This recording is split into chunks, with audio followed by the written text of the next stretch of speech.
over there?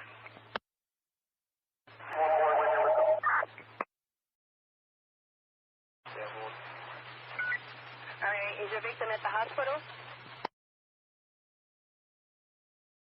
Someone shot there. Alright, the ET doesn't take pictures of the, is it domestic related? Yes, it is.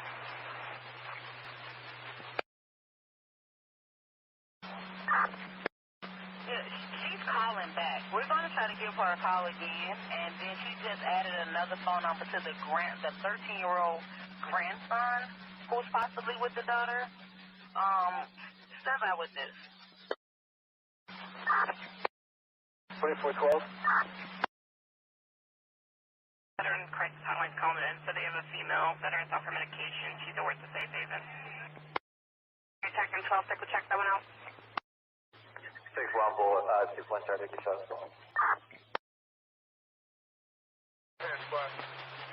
Officer still stands for talk? No. Offender in custody? Temporary with the... Thanks. Anyone else close, wait to see what's up, let me know.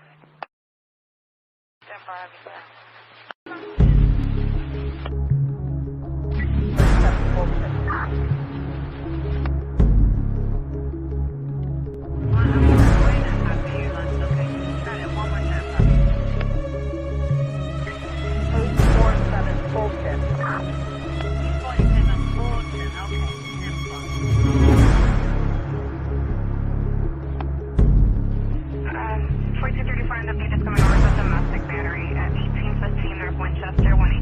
Winchester. Danny, the caller and the owner of the vehicle. Alright, thank you.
42, you guys are okay over there?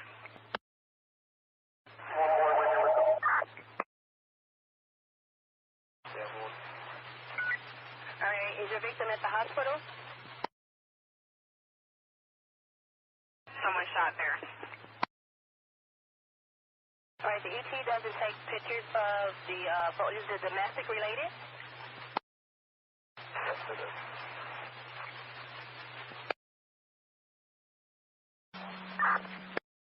She's calling back. We're going to try to give her a call again, and then she just added another phone number to the 13-year-old grandson who's possibly with the daughter.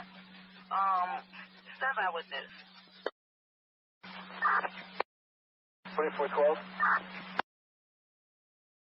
Veteran crisis hotline's calling in, so they have a female veteran off her medication. She's at work to safe haven. Attacking 12, check that one out.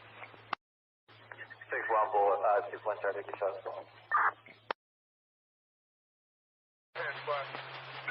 Officer still stands for talk? No. Offender in custody? Temporary with the... Thanks. Anyone else close, wait to see what's up, let me know. Temporary, sir.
Oh boy.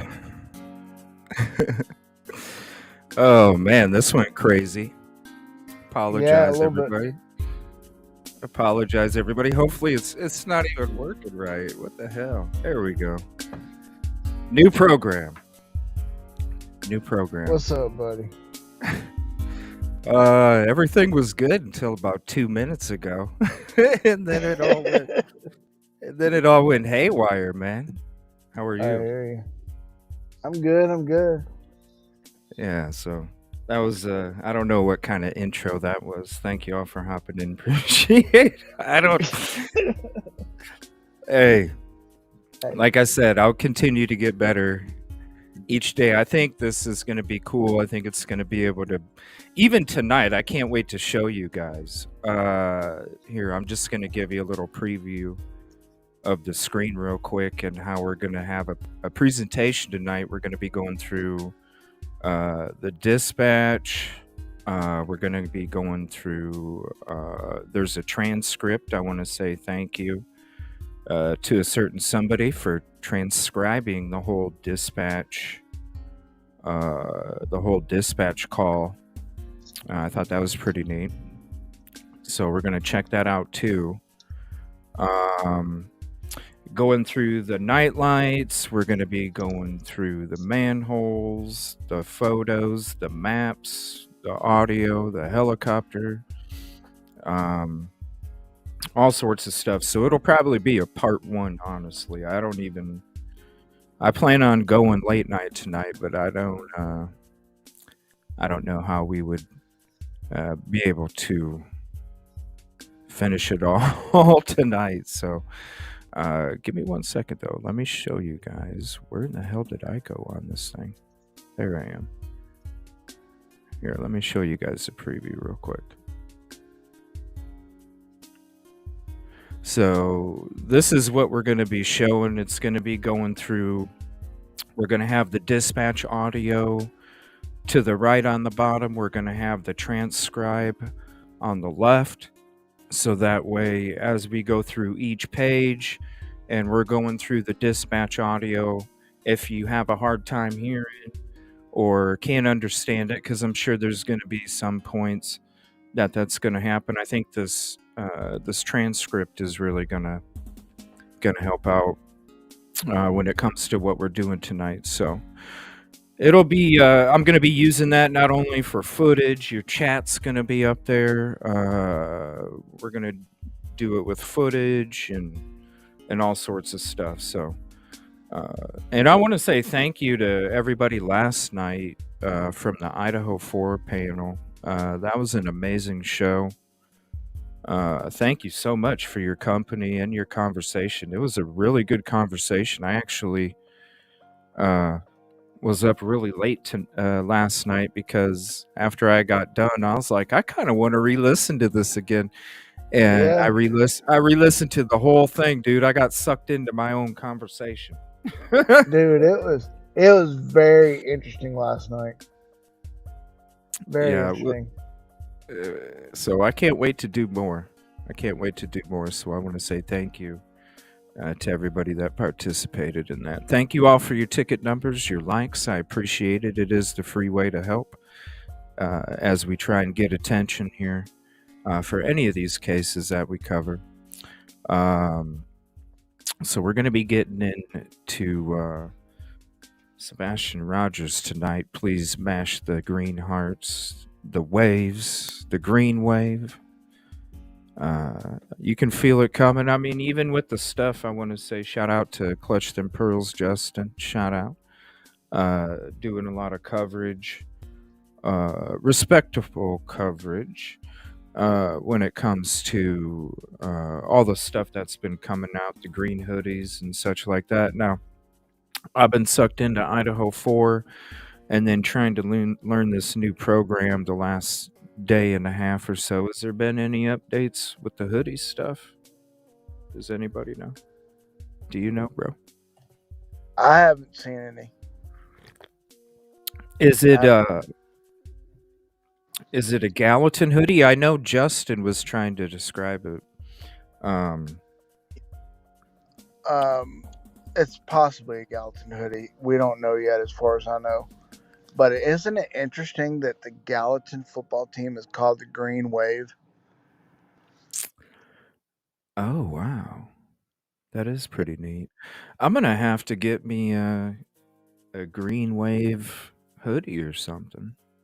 Yeah. I think that'd be cool to get one, wear it during the Sebastian's shows instead of the media hoodie. Yeah, I'm gonna have to try see what I can come up with. Is there like a school store or something you can go to? There gotta be an online store. I don't know. It might be There's got to small be. enough where it doesn't even have one. I bet you that you could probably find one in the Walmart in Gallatin. So There you go. There you go. Let me jot that down. Yeah, that's a good idea. Yeah, because they always have the high school stuff and yeah, all that stuff there. Look at those green hearts in chat. Man, it's all green. I love it. Thank you. Loving it.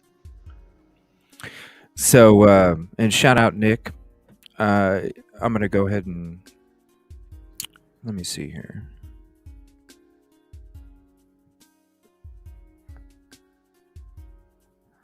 I'm going to try and do this while we conversate. I don't know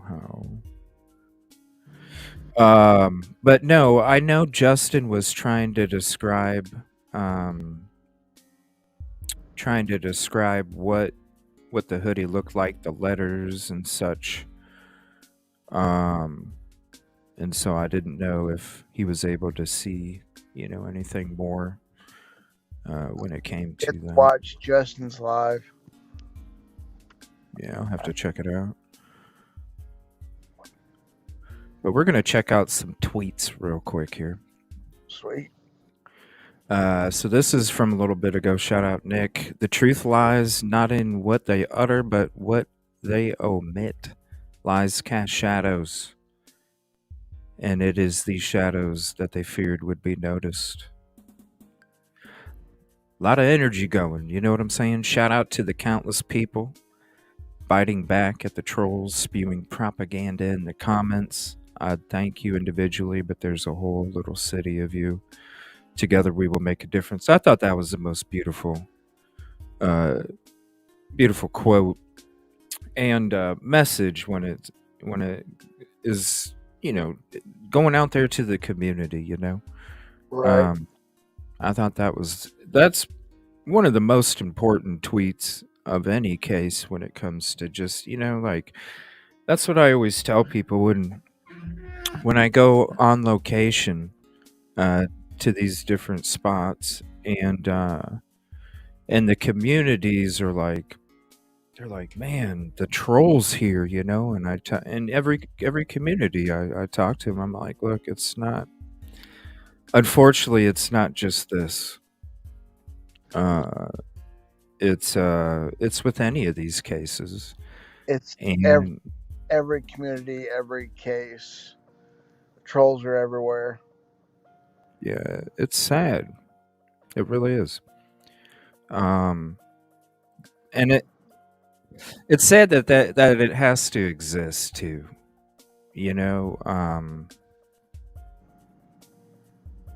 We should all be coming together. We should all be coming together. It's like I've been telling people since I started doing true crime. I was like, look, if we were able, because the troll game is from the very beginning. It's like automatic, and it's unfortunate.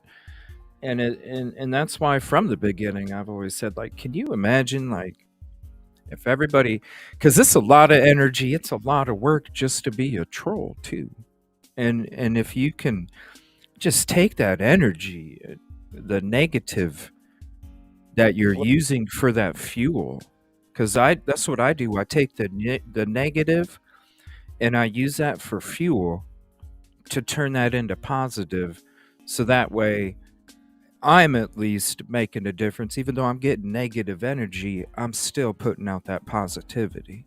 I use that. Absolutely. that negative energy is everywhere, and if we can put more positive out there to overcome the negative, then that'd be great. That's It what we would. try.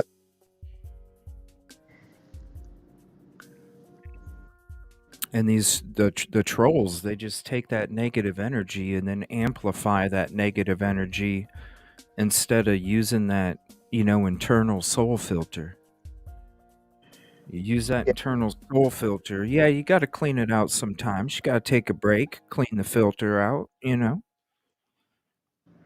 But if they could take all that energy and combine it with all of us, there wouldn't be as much true crime as there is. Like the world would start to be different because that's why we're here. We're not here to hate the fact that we're walking on this planet and we're supposed to be miserable. There's a reason why we were given this gift, and it's to experience love and happiness and compassion and investment and reward and all these different things. All happy have, stuff. one of my favorite quotes is "Every day above ground is a good day." It starts out good. Up to you to make it continue to be good. It's true. Every day is a good day. I do apologize. For some reason, this is not allowing me to highlight. Hold on one second. Let me try it again here. I apologize. I'm still kind of learning the new program. I hope it's worth it when it comes to how we're able to do our presentations here. I saw some memberships and it's not showing them. And I don't understand that. So, All that too. I saw Katrina yeah. for 15 months. Let me see here. Yeah, I'm not sure what's up with that. I want to say, here, let me go ahead and do this real quick for you. Let me see here.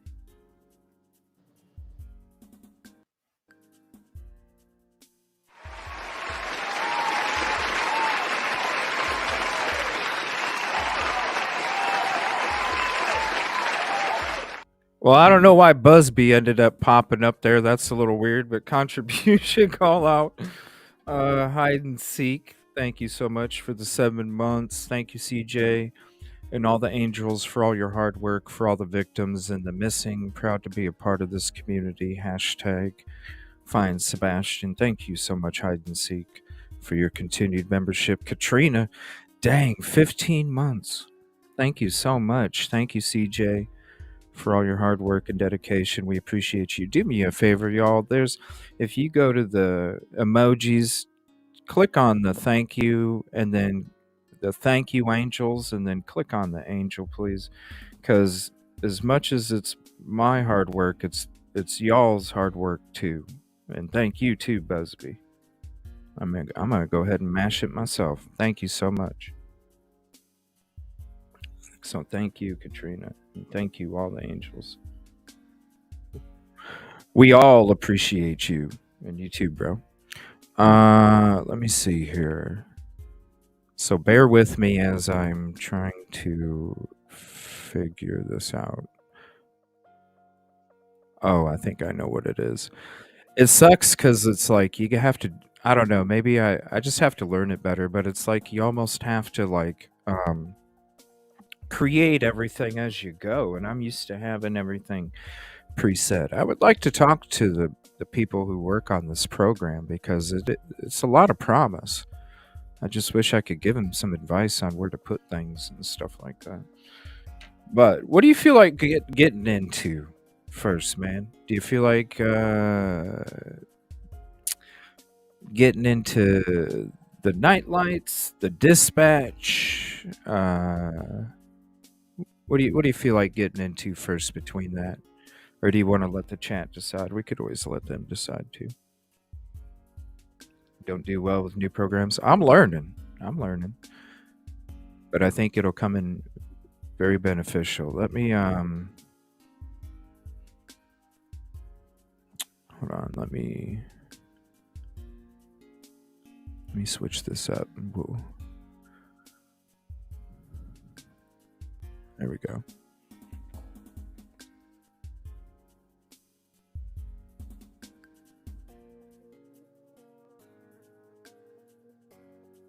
You there, buddy?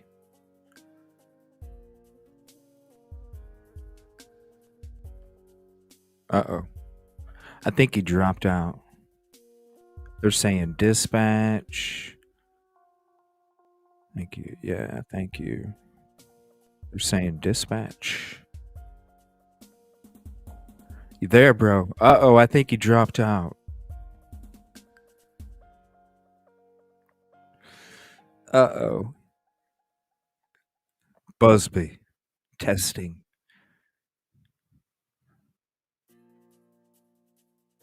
Is easy on the eyes?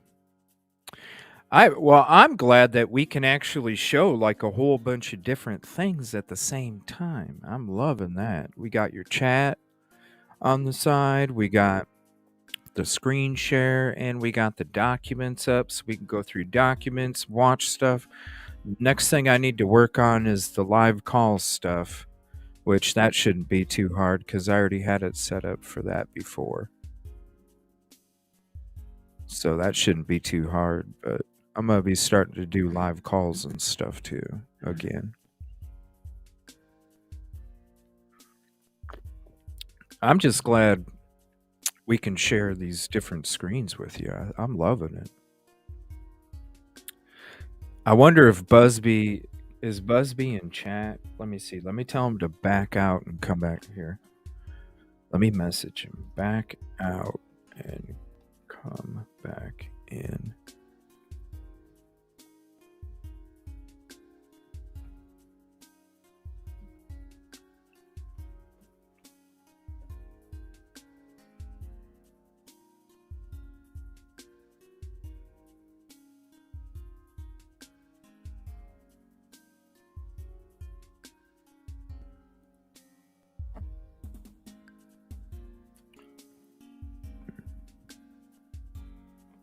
Okay, you there, buddy?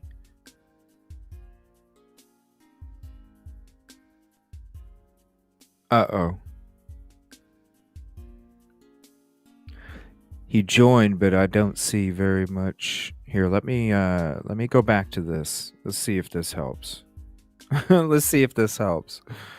Does it help Busby not to have all the stuff on the screen? What's up, Jerry?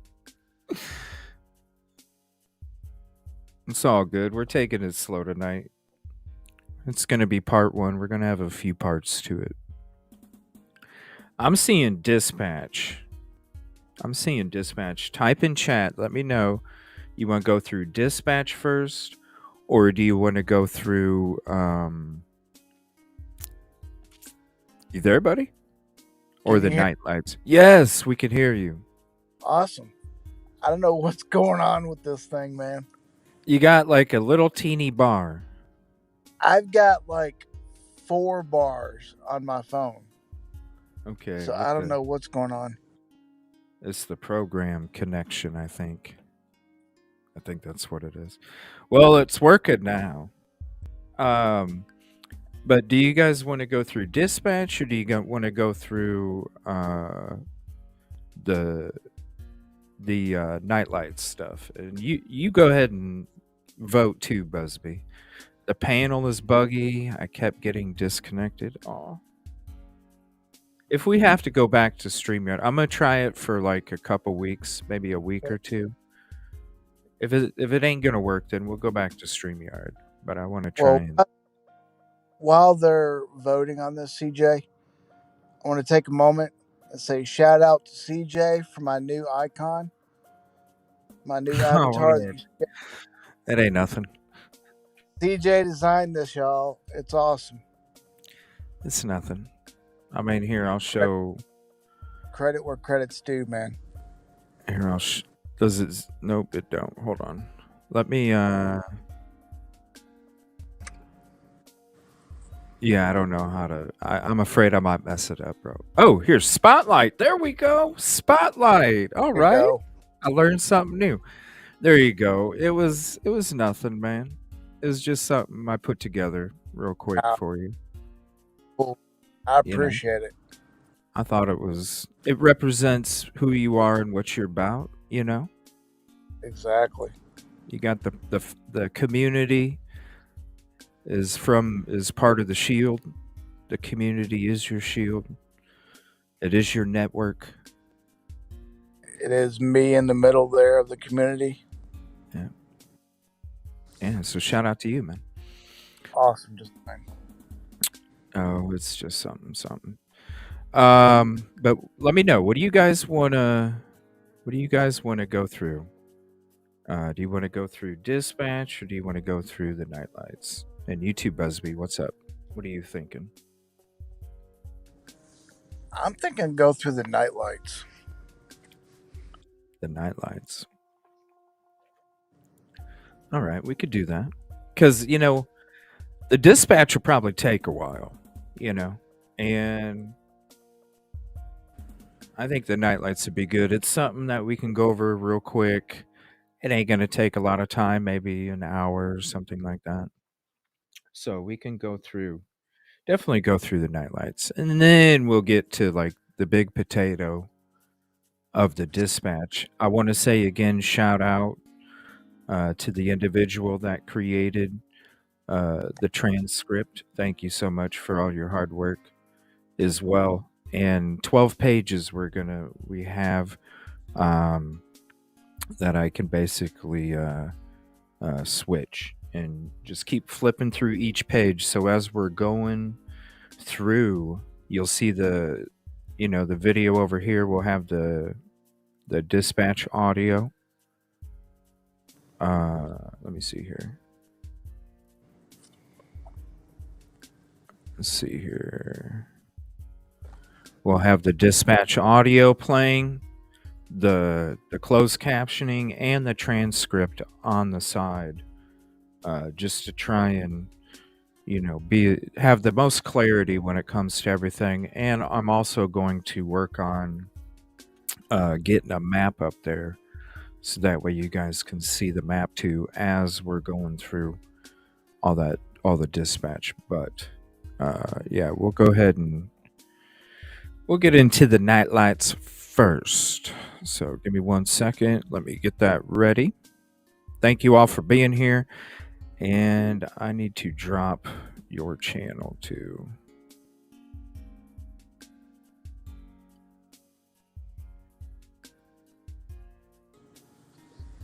Let's see.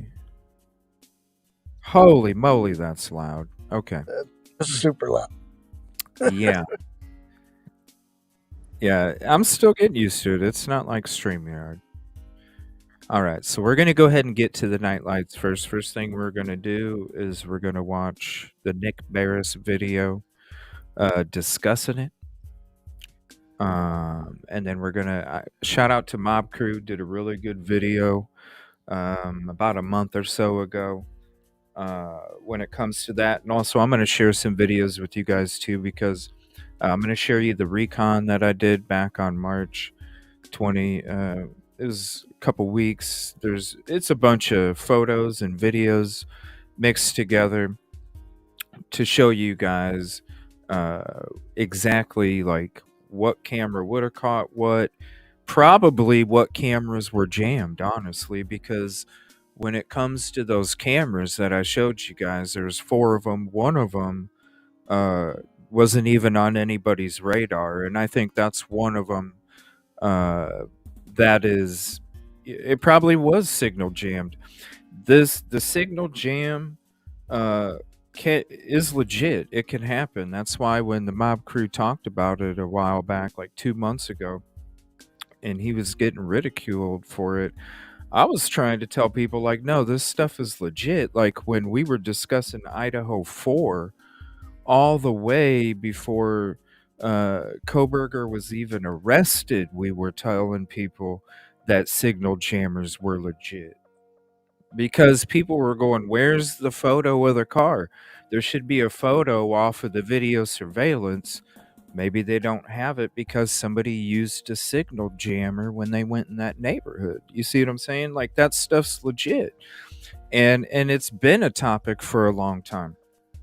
And so it is totally possible that that could have happened. And it probably was these cameras that when I did my recon work and I went through the neighborhood and I'm like, okay, this one, this one, this one, this one.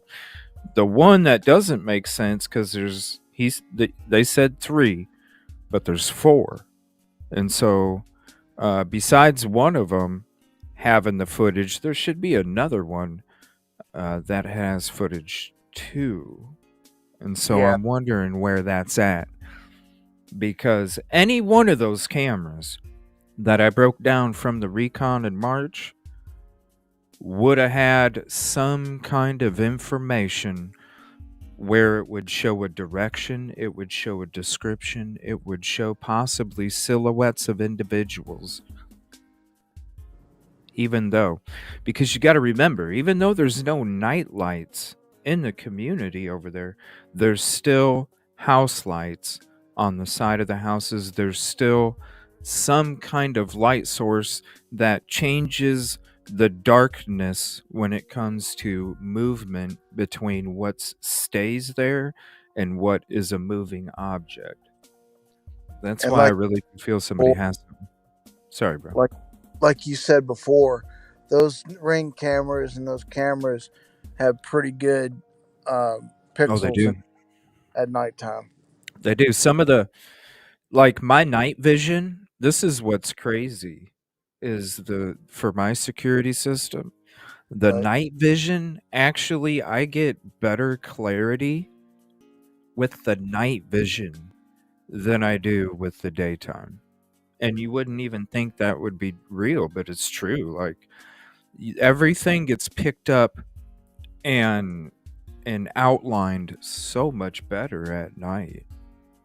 So yeah, when you're talking about the technology of today, right? Yeah, these cameras are awesome, and they're meant to, because they're meant. What's the reason? Why did somebody invent the Ring camera and all that stuff in the first place? Because some shady shit was going on, and it needed to be documented. Otherwise, we'd be sticking with the button doorbells. Right. And for every time they create something, somebody else creates a way to hack into that or whatever, or jam it in this case.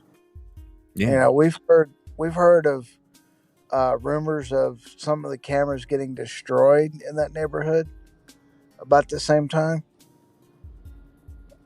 Yeah, some of them, according to the mob crew, some of them even got destroyed. So we're gonna check out that. There's one video, and he did a lot of work on it. He did. There's one video that I want to focus on specifically. It's only about 9 minutes, but it's got a lot of interesting things packed in together. All right, so we're gonna go. Oh, go ahead, bro. No, I was just saying I know the video you're talking about. Yeah, we're gonna check that out. All right, so this is the video from 8 months ago, March 14th, 2024. We begin with a surprising development in the search for 15-year-old Sebastian Rogers, who's been missing for 18 days. An exclusive look at new video evidence. Thanks for joining us here at 6. I'm Rory Johnson. And I'm Hunter Hoagland. A lot to get to here tonight. Authorities have scrutinized home security video from that Hendersonville neighborhood, trying to learn what happened to that teen with autism. Now you can take a look for yourself. Our Nick Barris obtained video that appears to show 2 people near Sebastian's home the night his parents say he disappeared. The video you're about to see is from early Monday morning, February 26th, around 3:10 a.m. Now, there are no street lights in the Stafford Court neighborhood, so it is at night, pitch black. What you will see here are these 2 points of light believed to be people with flashlights in the area around Sebastian Rogers' Hendersonville home.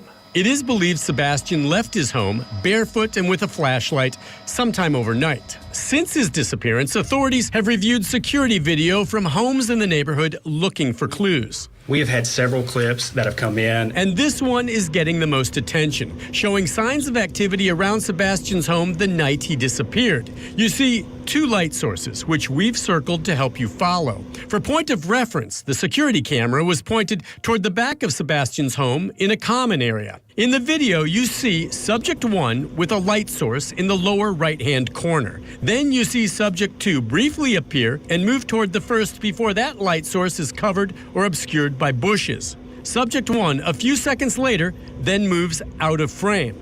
Then, subject 2 reappears and follows subject 1 off screen. It's a short time later, and it's very vague, but then you see one of the subjects moving quickly back through the common area, and that is it.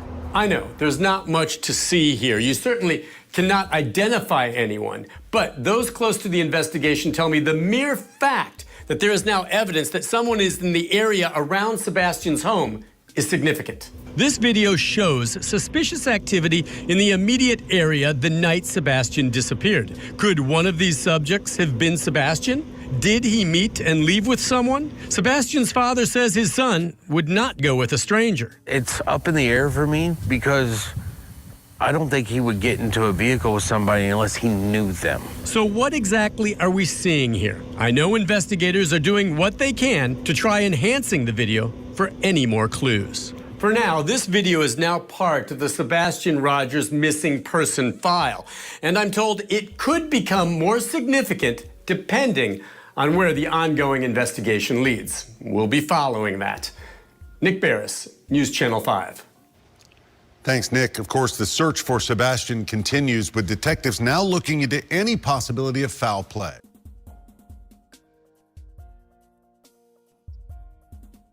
All right. What do you think? I think when it comes to the map,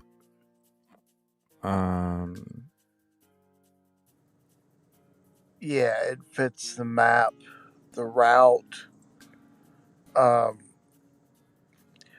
thing that really stood out to me is that in the very beginning, KP says, he left with a flashlight. And then the flashlight video appears. It's just, I don't think it's coincidental. I can't put my brain around exactly what. There's something about that, though. mm-hmm. Yeah, it just fits. Yeah, because, the that manhole right there, the path of the flashlights right there. What's up, everybody? Thank you for hopping in. And yes, Miss Cosmo, it did help. Thank you so much. I do, I appreciate you guys' patience as I kind of continue to learn this program. I can see I need like a booster for my seed or something. There we go. But yeah, when you're looking at this flashlight, I don't know. What else could it be besides flashlights? It's definitely not trash trucks. We already ruled that out. Single lights. It can't be car. I mean, they go in 2 different directions. It can only be a flashlight or some sort of headlight or something. Headlamp. Well, yeah, because it does get dark there. And when I went to Idaho in the middle of November for the year anniversary last year, it got real dark real early. So November, February, you're talking about the same kind of darkness because one's going into into December, the whatever that is, the Yep. equinox or whatever, and then it starts to come back around. That peak of darkness where it's the most dark, it starts to turn back around. So you kind of have similar lighting when it comes to the surroundings, and with it being that dark, there's a lot of people. It was normal for people there to have like headlamps when they're walking their pets and stuff. Exactly. And so it made me wonder, is that maybe what it is? And you and I and Trey all know that there was several people walking their pets when we were there. So, but just the path that the flashlights or the lights take is very suspicious to me. Mm-hmm. Yeah. So do you think that the car was parked right by there, and that's why people maybe walked this path? I believe that car did go up all the way to the construction site area and then come back down Kellen. I really do believe that. And those were some of the cameras that got damaged off Kellen.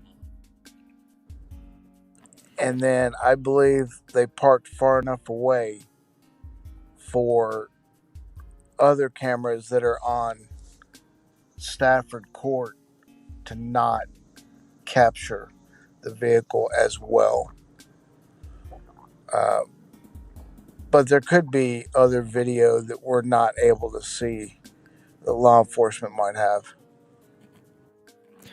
Well, that's why when I did this, I was these cameras, I'm going to leave this muted, but I'll play it. These cameras, here's a link to the video too if you want it. These cameras, especially this, hold on. It just played it for a split second. Yeah. This camera right here. Yep. Is one of them that I'm wondering if it got damaged, or it was one of the ones that was affected by a jammer or whatever. This is the same one. This is 1103. Hold on, let me look it up, make sure, so I can give you the exact address. I think it's 1108. But it looks like 1103. Yeah, hold on. Let me look at the. Yeah, it's 1008. 1008 Kellen Lane. And that's one that's right before you would turn left on Stafford. This is on, if you're going north on Kellen Lane to your right-hand side, right before you turn left onto Stafford. That's that camera, and that's one of them that I'm wondering. This one, I'm wondering if it was damaged too. This right here is 1010 Kellen Lane on the right hand side, and as the video plays, you'll see what the camera is going to pick up, because if you go off the image of Google, the camera that's on that garage right there, or above the garage door, that camera is pointed in a completely different direction than it is on my recon footage from March. And so based off of the footage from March and the way that the camera angle's going, you can see it's a different angle on the video. On my footage, it shows you that it's actually going and pointing in the direction that would have picked up the intersection of Kellen and Stafford. And so when it comes to the light video, and if there was a car that was parked anywhere around that intersection, which is what I think the mob crew is claiming, this camera right here would have been one to pick up all of the activity on that T section right there. And you'll see it in this footage below. So I'm wondering if this might have been one of them that got damaged or got erased or whatever too from a jammer, is because when you go ahead. I'm sorry. And why would it be in a different direction? Well, because I don't know, maybe they were having issues, because on Google right here you can see it's pointed down towards the silver car in the Right. RV. In my footage, it's pointed in this direction right here. So this is what that camera would pick up, is this view right here. So when you're looking at Stafford and Kellen, here, I'll blow it up for you guys so you can see it real quick. I mean, that's a question right there. What happened for it to get moved? Whoops, hold on. Or do they even know it was moved? There we go. Yeah, I mean, that right there, that's going to pick up so much. A whole lot. I mean, that right there, that's showing a lot of discussions that are going around right now of where the car was parked and everything. Yeah, so this would have, especially because if we're looking at the footage right, or the video right here, to the right of that storm drain would be where one of the locations of the vehicle being parked. The main theory of where that vehicle parked is to the right of the road that's in front of us. Exactly. Right in front of that house ahead of us. But there was another location that he had brought up a while ago too, and it was right on the curb there. So if you're like right where that storm drain is ahead of us, you would the other location was right next to the curb, as you're basically, if they would have turned out of Stafford and then pulled over at the curb after they passed that storm drain, that's the other location of where the car supposedly could have been. But the main one is basically straight ahead to the right next to that white truck, and in between that house right there that captured the footage that Nick Barris and everybody's been going through. Oh my God, that makes that camera very suspicious. Why it moved? It's got to be. Usually people don't move their cameras once they mount them and put them in place. Well, that's what I'm saying. Who knows? Maybe they were having some kind of, some kind of issue with the silver car or the camper. Maybe some kids were breaking in it and they wanted to try and capture, what kids were messing around or something. And then after a while, it quit happening. And so they changed it to instead cover their whole driveway and their front yard. That's true. So it could have been just kids. That time frame that it was changed, though, is just very suspicious. With the time frame of when you were there and when he went missing, for it to be changed during that time frame is just odd to me. Well, yeah. Could be nothing. It should. Like you said, it should have. And then there's a couple other cameras, and I'll drop the link for that video for you guys if you want to check it out. It kind of breaks down all the different cameras, and just shows you, just based off the footage and the cameras, and even the one from across the street, because that's an important one too.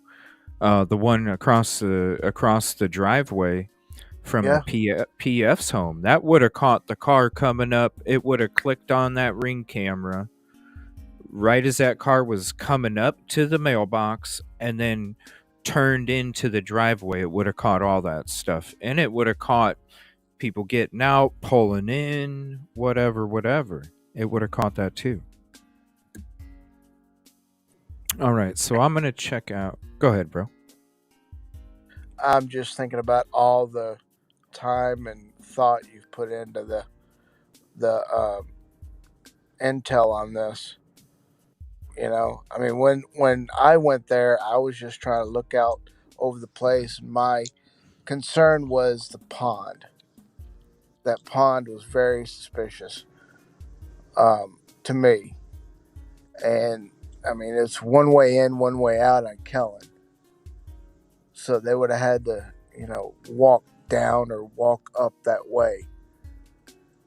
But yeah, the cameras was not on my mind in the very beginning, and I'm glad it was on yours because now you have this footage. You know, if anything changes, you have this footage that shows this is the way it was. It always is from the first time that I show up. That's because that's whenever you're thinking about these cases, the main thing is footage. Right. What could have captured what and where, and a lot of times when something a criminal activity takes place, there's two things that change. People that don't want to have or know that they have footage take their stuff away, and Right. people that are scared, and it changed the fact that they wanted to have security or not, they might add some. So it's Yep. always important to check it out when you first get there because 11 12 maybe didn't have security that day. The week later they got it, and then all of a sudden people were like, hey, that camera should have had something, just like kind of what was going on like a week ago with the skull tick lady about the whole cameras on the PF's home and stuff. And it's like Yeah. they already told people a long time ago in the spring that they had security, but that it wasn't there before, so Yeah. She just hasn't got caught up. well, But that's why that person criticized my intelligence and the work that I'm doing is because it didn't go with the narrative, it didn't go with the clicks and the views. It was that was against. that was uncalled for on their behalf, big time. It is what it is. You'll always have people question your intelligence, your integrity, your effort, your passion, your desire. Whatever they eat don't make me, so we're good. Exactly. Yeah, RC, absolutely, he didn't just disappear. Something happened. yeah. Oh, for sure. Let me see here. I'm going to share this with you. Oh, go ahead, bro. That neighborhood has been dark for so freaking long. I don't know why they haven't got. I mean, that area has been dark. I don't know why they haven't got streetlights out there. Well, they all had floodlights, it was probably supposed to be one of those things that they just relied on the community to change their light bulbs on the tops of the corners of the roofs, because it had to be like a development thing where they were all part of the houses because they all have them. I'm talking, 20 years ago when I was hunting in that area, it was still dark. And as it's developed, why haven't they put any streetlights up? I mean, solar ones at least. I don't understand. Because it costs money. It costs money. But I mean, I pay security light at my place, and it's $6 a month. But I use that. I pay that $6 a month to have that security. I don't know, bro. I mean, I would think that I don't know. I just assumed that people when I'm looking at how high those lights are and stuff, and I'm sitting there going, I don't know if I'd want to get on a freaking ladder to change them light bulbs. You know, I mean, how many times think about it like this? How many times does your porch light, like if you live in a apartment or a duplex or something where there's other units, how many times does your bulb go out and you're like, oh, I'll change it, tomorrow. Yeah. You know, just because it's like, hey. So when all those houses all over the whole neighborhood have those, to answer Miss Cosmo's question, it is an upper class neighborhood. Oh yeah. They start out at like $500,000. Oh, they're nice. It's like right when you go into town, man. Every time I go in there, there's a vehicle, or a house that has like 50 freaking classic cars sitting out, and they're not even in garages or nothing. Like the elements are just pouring down on them, and I'm like, oh my gosh, they're so nice. It makes you cringe, I know. Yeah, they're so nice. It doesn't make sense. Let me see here. So thank you all for being here. Appreciate it. Please hit the like if you haven't. We're going to show this video. This is the Mob Crew's video discussing the lights, and he brings up a lot of great points when it comes to the different things that he's worked on. He did a lot of work. Shout out to the Mob Crew. Go sub to him if you're not. I'm sure you are already. Go check him out. I'll drop the link to this video too, so you can go show some love. Brings up a lot of great points. And then we're going to watch the actual like blown up video from somebody that we had on panel a long time ago when we were discussing Riley Strain and Sebastian. Kaylee, she did a really good video on it too. We're going to share that with you. But this is the Mob Crew. Yes, it's possible Sebastian wandered off on his own, but the FBI reward money concedes the very real possibility of foul play. If somebody were to have done something and they told somebody something, it may be what it takes for that person to get that off their chest and make the right decision. And now the TBI references the reward for information leading to Sebastian or to the arrest and conviction of those responsible for his disappearance. Now remember, investigators have never named any suspects. Any evidence? What's up, Mob Crew? I'm Chris, and today's video is a big one. We're going to be going over the Ring cameras and how they were fried and more information that hasn't been heard before. Plus, we're going to be going over the lights video and the suspicious vehicle and some recent discoveries that we have figured out. So a bunch of stuff in this video coming. So please stay until the end, and thank you so much for watching. Welcome back to the channel, everybody, where we cover true crime, mystery to the missing. As most of you have seen, I have shown how I put all the pieces to the lights video together. But for those who have not, here is a quick look at how it was done. By using some basic math and measurements, I was able to figure out that the lights were coming between the homes off Stafford and Kellen. This was confirmed by multiple sources I have helping me in this case. These same sources have shared with me some more shocking details about the potential abduction of Sebastian Rogers.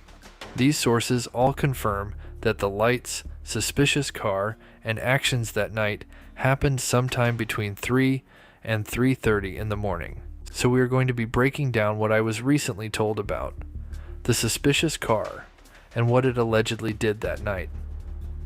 How more than 2 to 3 homes with security cameras had their cameras malfunction, likely that same night, and what we have learned about the suspicious car and much more. So allegedly, this suspicious car drove up Kellen at around 3 a.m. and at some point turned around.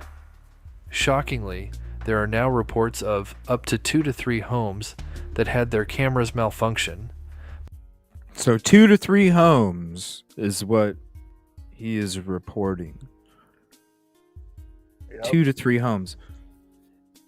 I show you in this video. This is where I break down all the March recon again, March 25th recon. And I show you there's more than a couple cameras. There's a lot of cameras of interest. There's a whole lot of cameras. Yeah. Hold on 1 second. And the solar panels was I don't know. I don't think they have solar panels on the house. I'd have to go through the footage, but I don't remember there being solar panels. I don't remember there being solar panels on their house. Do you remember any, dude? I mean, I went by there a few times, so. Not on their house. I don't remember. Yeah, I don't remember solar panels anywhere in that community. I don't either. I know they have like a jammer. Yeah, like a jammer. So so like with electronics, okay, if there's like an overload of like frequency, it can fry electronics. Think about what like it's almost like what are they called? You know, the EMPs, is that what they're called? EMPs? Right. Yeah. It's almost like a little mini one that's just in a confined area, not like something that does a whole town or whatever. Yeah, there's movies where they use different stuff. Yeah, it creates like a microwave, you know. Think about putting your electronics in a microwave. Not putting them in there, but having it set right next to it. It's gonna what is that? Yeah. The RF, is that what it is? RF signal? Is that what? I don't remember what it's called. It's like a RF signal or something. It's micro radio waves, or you know, it's something. It's like when people say don't put your cell phone near a magnet because it'll screw it up. Yeah, like RF. I think it's RF waves will actually like manipulate electronics. It can make them act buggy. It can damage them beyond repair. It can do a lot of those things. So, yeah, and they sell that stuff on the internet. You can buy it on Amazon. Yeah. By either not recording anything to having their cameras actually fried by something or someone. It just so happens there are devices that can literally jam camera systems and cause them not to record. These are just some of the ways they can do this. Okay, so the doorbell is now reset. So this is a state that it would be in overnight or when you're waiting for visitors or deliveries, etc. Now, the piece of tech that criminals use to evade these devices is one of these. Now, this is a 5-channel signal jammer, and this will jam everything from GPS that you use for satellite communication to cell phone calls, messages, and anything that uses Wi-Fi or wireless infrastructure. So this won't just jam Ring video doorbells. Like I say, it will jam your phone, text messages if you use wireless camera systems, or alarms. So if you use Verisure or Arlo or anything like that, this device renders all of these completely useless. Now, this is still in the same setup as before. If you noticed what he just said, he mentioned that this jamming device will focus on wireless devices and cameras such as Ring cameras and certain brands of security cameras that run directly off Wi-Fi only. It just so happens that 2 of the 3 known cameras off Kellen had wireless cameras such as Ring Cam and others like it, and they were affected possibly by a device such as the one seen in this video. Exactly. So when you're watching that recon work that I did, and I'm showing you all the different cameras that would have picked up anything when it comes to what took place. This is why I'm saying there's got to be one more, man.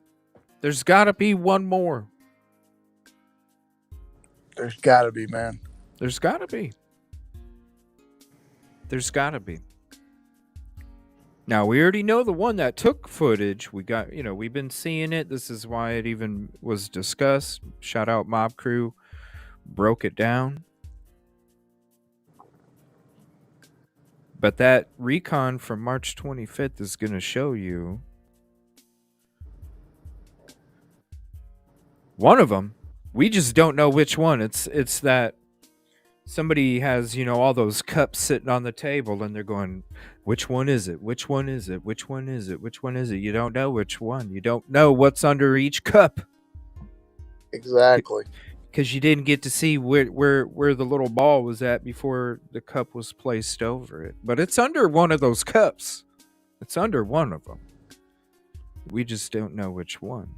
But we know where it could be. That's the important thing. Capturing time that we can go back to at any moment. All right, we're going to check this more. There's more stuff when it comes to this video. Check this out. If that wasn't shocking enough to hear, it just so happens that one of the neighbors affected with a camera malfunction had Brink's security systems. Coincidentally, Katie Proudfoot worked for Brink's and was an installation technician. Someone in that field would be very familiar about programming, repairs, and most of all, security cameras, and what ones are wireless and vulnerable to jammers. Now, I want to mention that in no way am I accusing Katie Proudfoot on anything mentioned in this video, but the connection to her line of work and what allegedly happened that night with the cameras seems more than a small coincidence. Forthcoming with their Ring camera info, and I was trying to determine if any lights were on, what, if anything, they may have caught, but I understand from your previous interviews that nothing of any evidentiary value was caught. And also, in another statement you gave, I understand that the video of the 2 flashlights, and I'm saying that with air quotes, that's not exactly what that was at all. Air We quotes. now don't believe that 2 flashlights were observed around your home. Is that correct? You're very correct. Okay. Don't believe that 2 flashlights were observed around your home. Is that correct? You're very correct. Huh? Okay. There was actually a work vehicle in the driveway at the time as well, but it hasn't moved.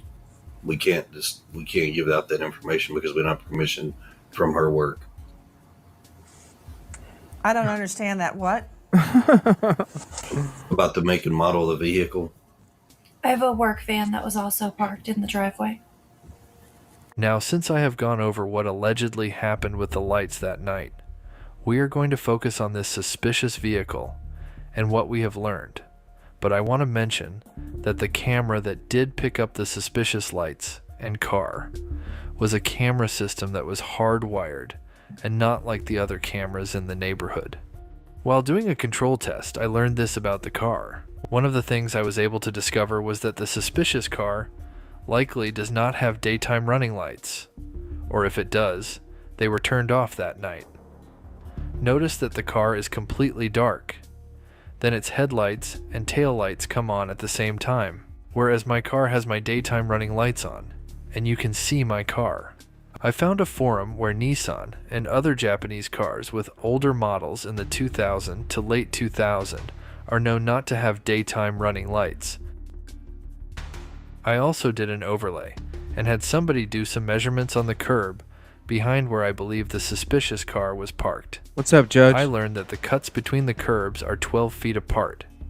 By using this measurement, we can estimate that the vehicle from headlight to tail light is likely no more than 14 to 15 feet in length.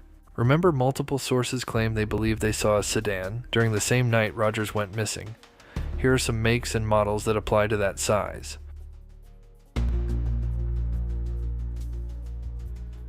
Have you ever wondered what exactly you are looking at towards the area where the headlights are located?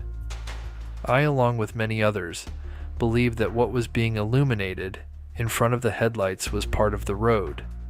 Well, if you guessed like the rest of us, you would be wrong. Thanks to a special viewer who watches the show named Joy, she did a control test with her Nissan Altima, and while watching her video, that's when something appeared to me that I never thought about before. Park it. Okay, turn them all on. Now back up. It's during this moment here where the mystery of what we were looking at in the security footage finally came together. It was not the headlights illuminating the ground, but actually the fog, or morning dew as they call it in the South. Notice we don't see anything light up in the back or the front like in this video. And also, notice this part where it's like a shadow. Notice when he backs up the car, we can see the fog do the same thing. I am still working on figuring out what kind of car was seen on camera that night Sebastian Rogers was potentially abducted. Here is a few notes from what I have learned about this car. It is likely a mid-size sedan in the earlier 2000s. Also, it may have special tail lights like these shown here, where the reverse light is inside the brake light, which makes it appear as exclamation points. A special thanks to everyone sending in tips to try and help me figure out what kind of car this is. Please share your thoughts in the comments below. Please smash the like button and subscribe if you're into. So here's the video link again. It was a great breakdown. Great breakdown. Yeah, and that area is known for that foggy area. Being real foggy. I've driven past there so many times in the fog, and it's just horrible. Especially on Long Hollow. Yeah, sometimes it's hard to see. You can't even see. Let me see here. 1 second. What's up, Judgmental and Guidance? Thank you for hopping in. Thank you, Guidance. There's a video that you did too about the lights. I'm going to share that with everybody before we get into that. Let me see here. Let's go ahead and switch. I'm going to switch to... And thank you for your patience. I'm still learning this program here, the switching and all that stuff. But first, I'm going to share Kaylee, True Crime Deep Dive. She did a video. She's done a lot of videos, even on the Riley Strain case. She did a lot of good stuff. And we're going to check out her video. Now, this is just the light video. So here is her link. You can go check out her channel. Does a lot of video editing. J4J used her video and she was breaking down the different light stuff when it comes to Riley and Sebastian. I actually thought, because I hadn't run into her at that time, I actually thought that J4J was the one that had broke it, did the video and all that stuff. And actually it was this Kaylee. So we're going to check this out real quick. And this is just the video, and it's got the subject crosshairs on there too.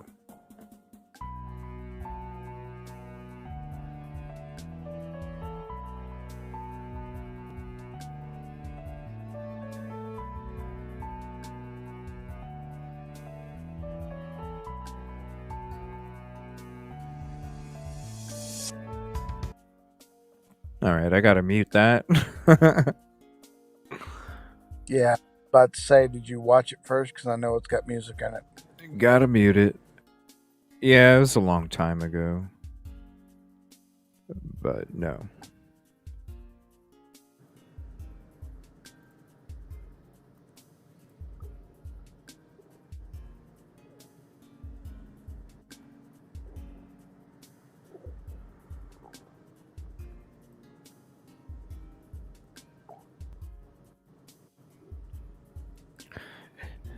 It's lights to me. And somebody's walking. So this is the actual video. Here's the link for this. And see how it's enhanced. She did a really good job. When I first started watching the lights videos, I couldn't make it out. And then it just clicked. And you can't unsee it now. See how it's kind of going through different filters and stuff. Really good video.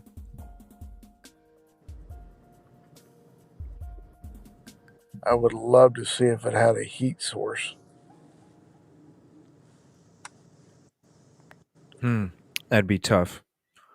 That'd be an expensive camera, and you'd probably be changing the battery quite often. I mean, but right now, awesome for this.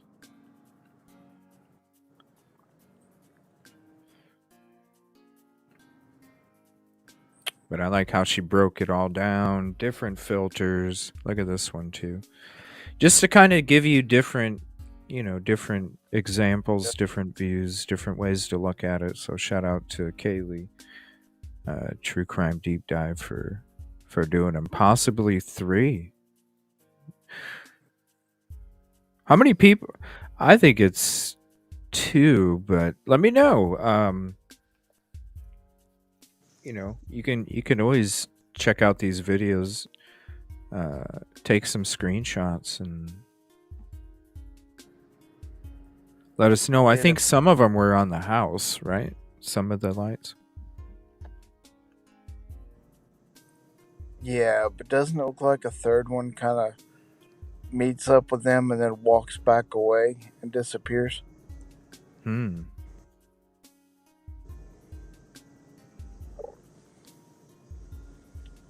Yeah, it's super creepy. It is. All right, so there's that. That's the dispatch audio. All right, let me share the one from Guidance too. Let's see here. So here's Guidance's channel.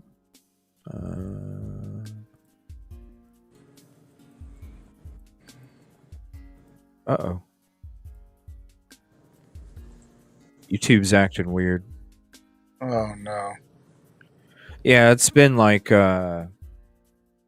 YouTube's been like cutting in and out, dropping like crazy. I think I seen her in your chat last night. Who's that? Guidance. Yeah, she's in here right now. Oh, I hadn't seen her yet. Yeah. So we're gonna check this one out too. And this is her channel. Thank you, Guidance, for what you're doing here. Let me share that with you all real quick.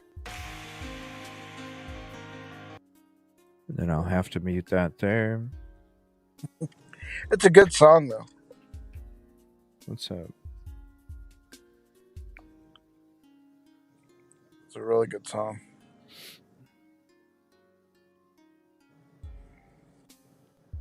Oh, there she is.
I think it was really good.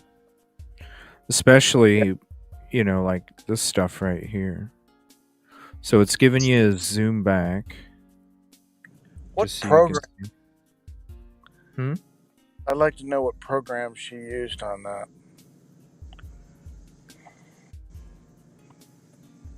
She said she can give me the music rights.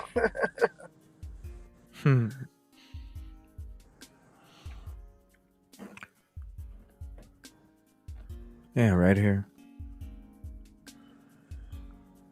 Really good. Katrina probably had just a very specific one that was to him.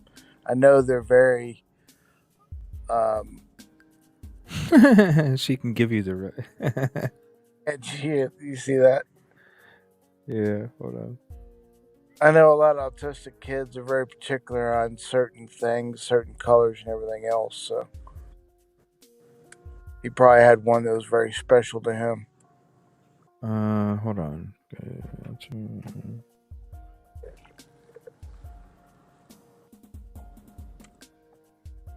Let me see here.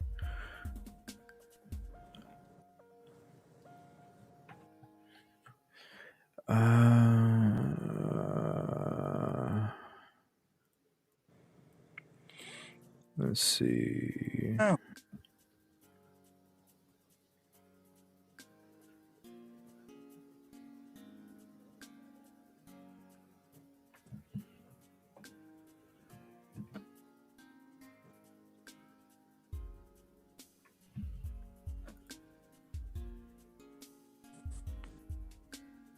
So this is crowdsourced illuminations. Let me share this channel too real quick.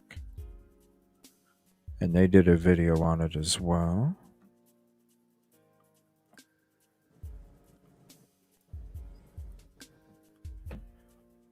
And let me put that up there.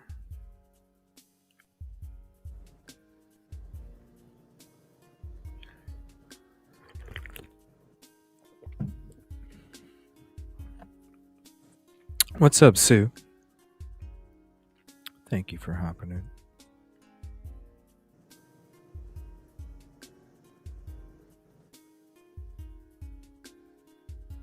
I think it just depends on what kind of keychain flashlight it is. Some of them are pretty powerful. I don't think it's a keychain flashlight, though.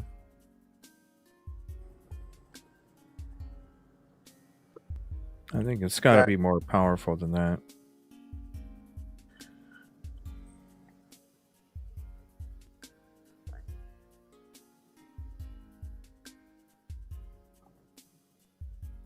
Guess I should say allegedly that information could have been thrown in there to throw people off.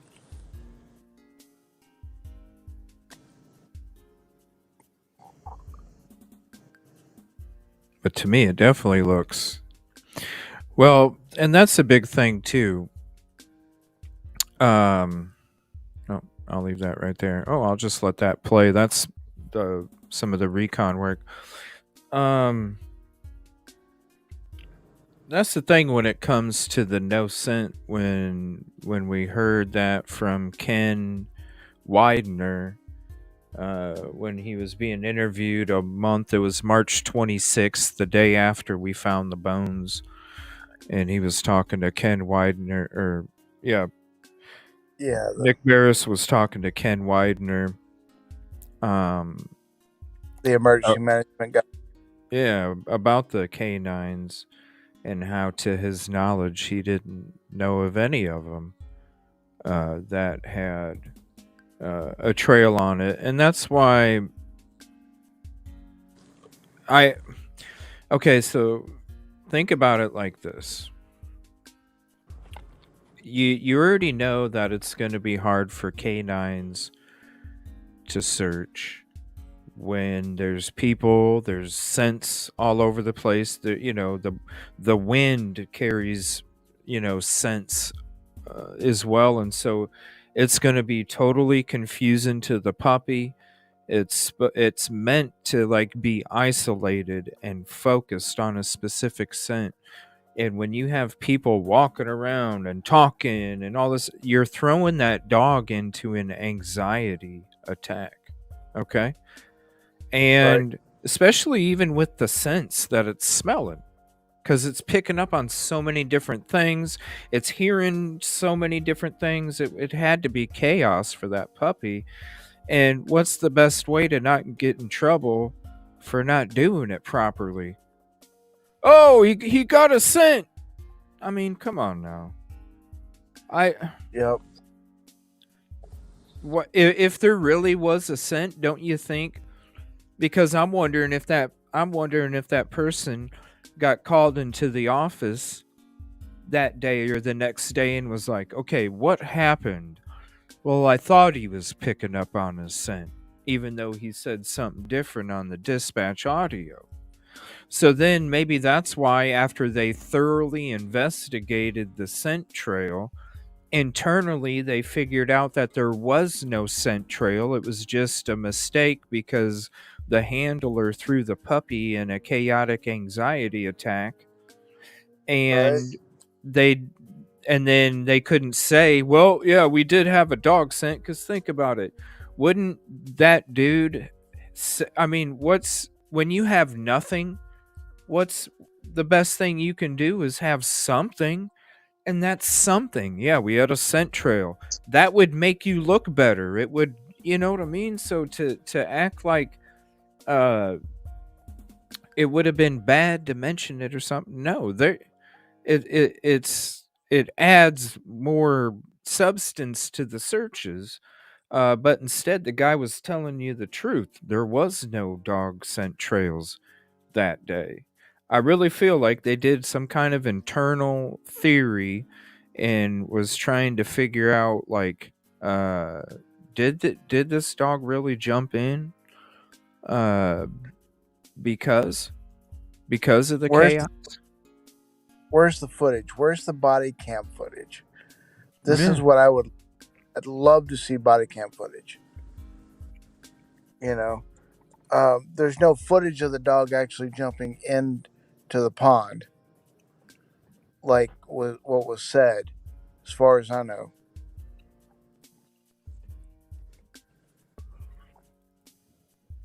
Just there's so many things that don't add up in this case. Mm-mm.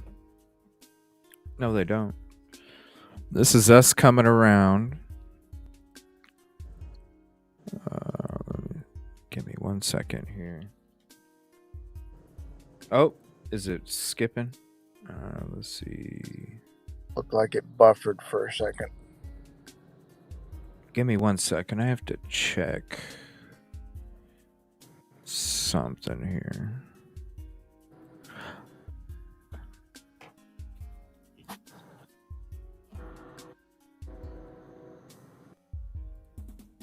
Is it skipping? I don't see it skipping. I've seen it buffer for a second, though. Okay. Hopefully you can't hear that train horn. Oh, yeah, we can. It's all good, though. So this is going around the neighborhood. We're going to get in. See, to me, it looks like it's skipping. Yeah, that looked like it buffered there.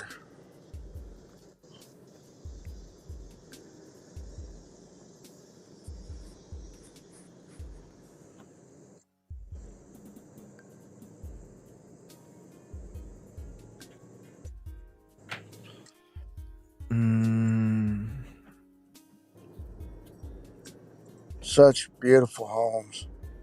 Mm-hmm. Nice, too. They are. When They're we were really there, nice. yeah, I got to talk to a couple of them, and they were pretty nice.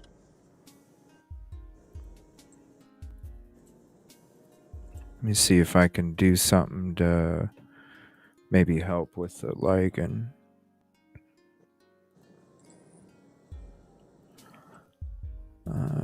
Let's see here.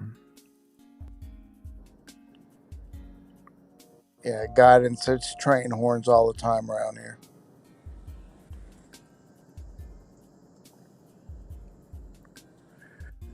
Plays hell when I'm trying to record a video. Let me see.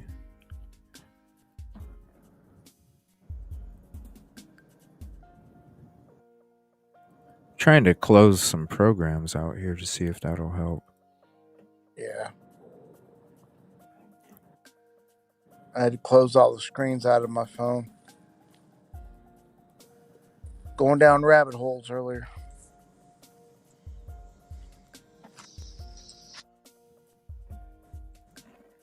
All right. So we're going to switch to, let me see here. Let's see. I got through that, shared that, shared that, shared that. Okay. Now we're going to get into the dispatch audio. I want to say thank you to SK for doing that. Let me get that ready here. We'll share this, and let's get this switched over as well so we can get the transcript up there. All right. So, again, when it comes to that map, I wonder if I even have it up still. I think I do.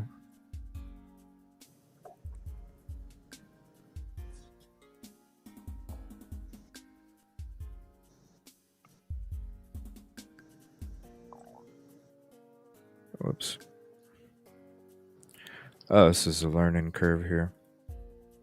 All right, so when I'm talking about this map right here, to me it matches the path of the flashlights. The manhole has always been suspicious to me, and then when you mix the video that the mob crew did too, when it comes to the possible areas of where a vehicle could have been parked as well. I don't know. You have to kind of.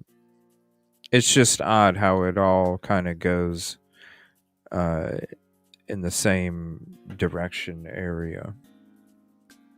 Yeah, I'm not believing in these coincidences of everything lining up. Yeah. It's just, I don't know. When it comes to the signal jammers, I'm just wondering what. There's so many cameras that would have caught something. Why didn't somebody turn in? I don't know. Something's just weird. That's the thing, man. They may have been afraid to say something, or I don't know. Somebody could have not been home though. During That's that time, they true. could have been on vacation or something. That is true. They might not have been. Let's see. Let me see here. All right. Let's see.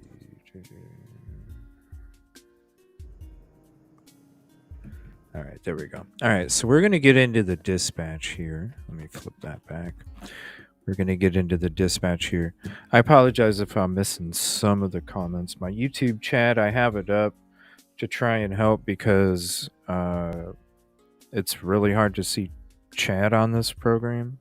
I get one message at a time. It's worse than StreamYard. Yeah. So I'm trying to have my YouTube chat up to keep up with chat, but then that keeps freezing too. So I do apologize.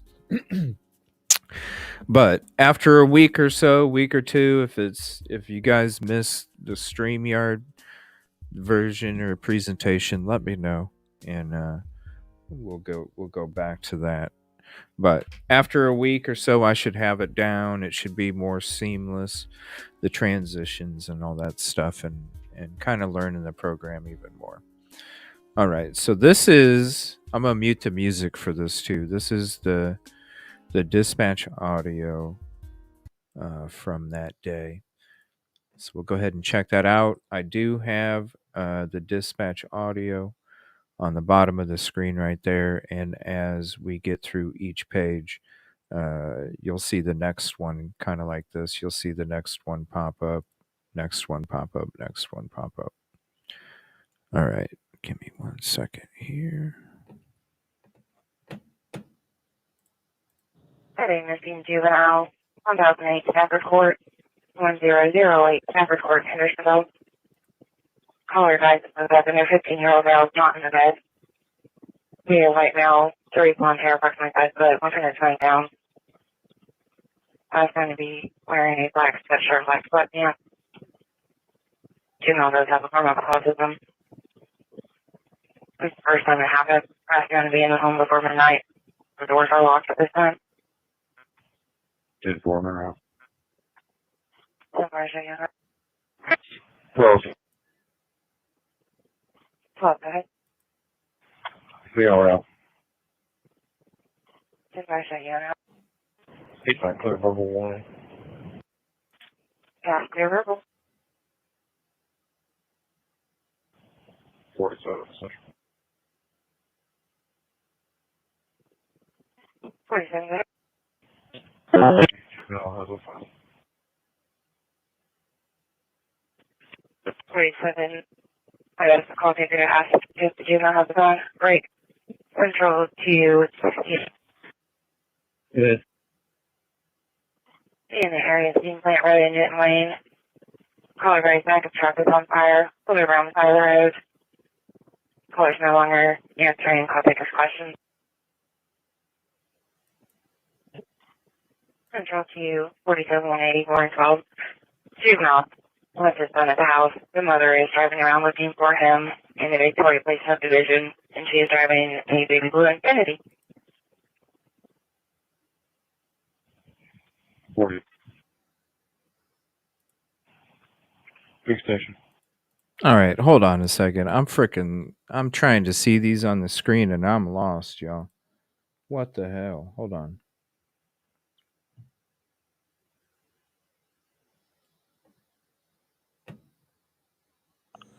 There's no way for me to read that on my cell Yeah, phone. it's hard. I know it's easier for people on the screen. Hold on. Let me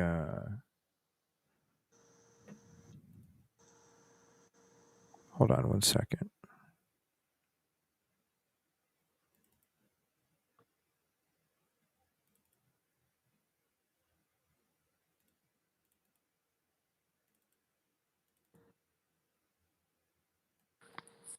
Okay.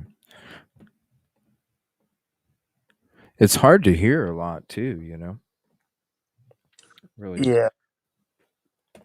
All right. So I got the enlarged version, and then what I'll do is let me see here. Let me blow this. Let me blow this up for you guys. Is that better? Hold on. Let me move this down here. Is that better for you guys? Can you see it, dude? No, that's like a morphed image. Hold on. I can't read it, but that's fine. I can read it later. Hold on. It doesn't help they've got other calls going on at the same time.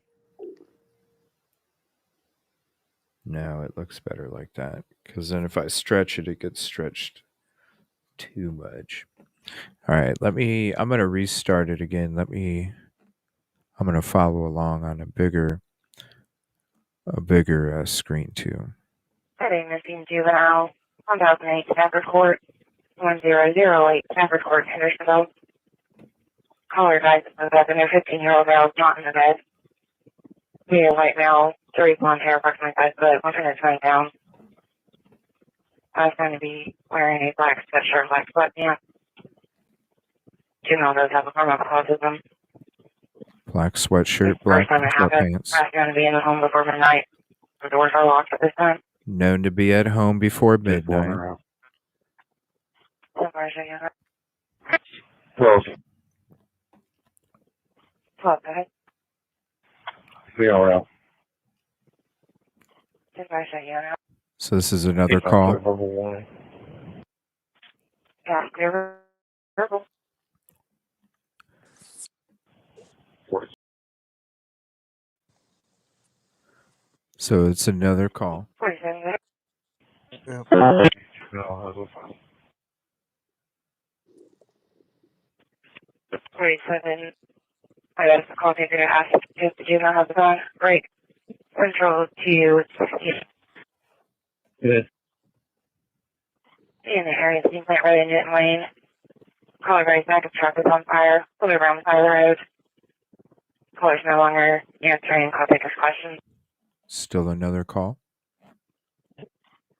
Control to 47-180, 412. Juvenile left his son at the house. The mother is driving around looking for him in the Victoria Place subdivision, and she is driving a baby blue Infiniti. So it's back to Sebastian. 40. Big station. This is something we can ask about the EMA for Florida House. Let's get there and see what's going on. Do our own search of the residence. We'll go from there. 12 Central.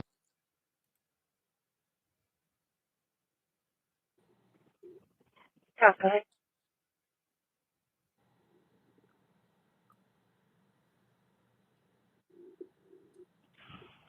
I'm in the area. Check long haul out this. Same.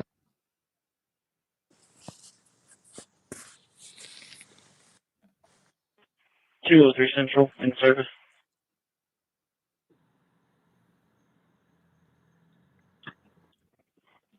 That's why I have you answer it.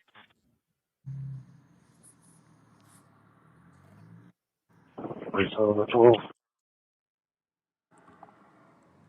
68 Central.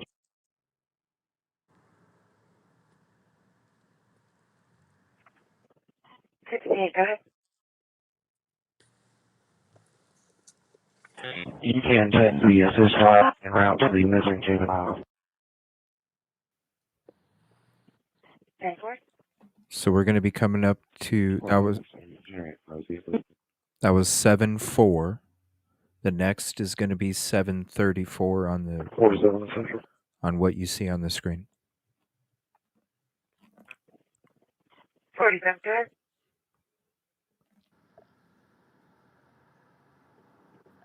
That's right. That's why I say that.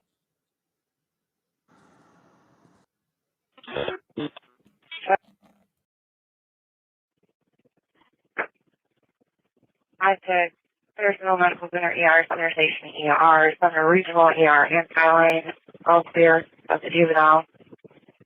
Also, I do have a 911 hangout is pending at 132 Hollywood Boulevard, Zone 1. There is no call history, and they've attempted language line with no connection. Do you want me to clear it? So there was no connection. Oh, I can pause it, dude. Go ahead. I was just going to say it sounded like a separate call in there, too.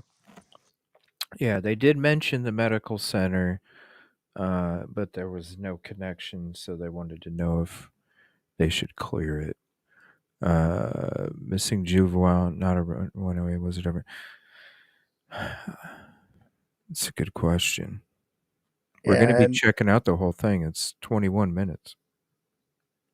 And RC was talking about the weird known to be home before midnight. I think that's just the way they worded it, to let people know that he was home before midnight is what they're saying. Yeah, because remember, she went to bed at midnight. Mm-hmm. So that's when they're saying, that's what she's referring to them as the timeline is when she went up to go to bed. Right. I don't know. How many times you go think about it like this? How many times has any of you guys locked your keys in your vehicle or locked your keys in the house, or you know what I'm saying? Like, you obviously thought that you locked it or you didn't lock it. That's why you made the mistake in the first place. And so just because, was the door locked? Yeah, the back door was locked.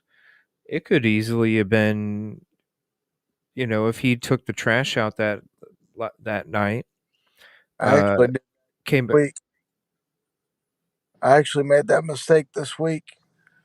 Thought I locked the back door, but I didn't.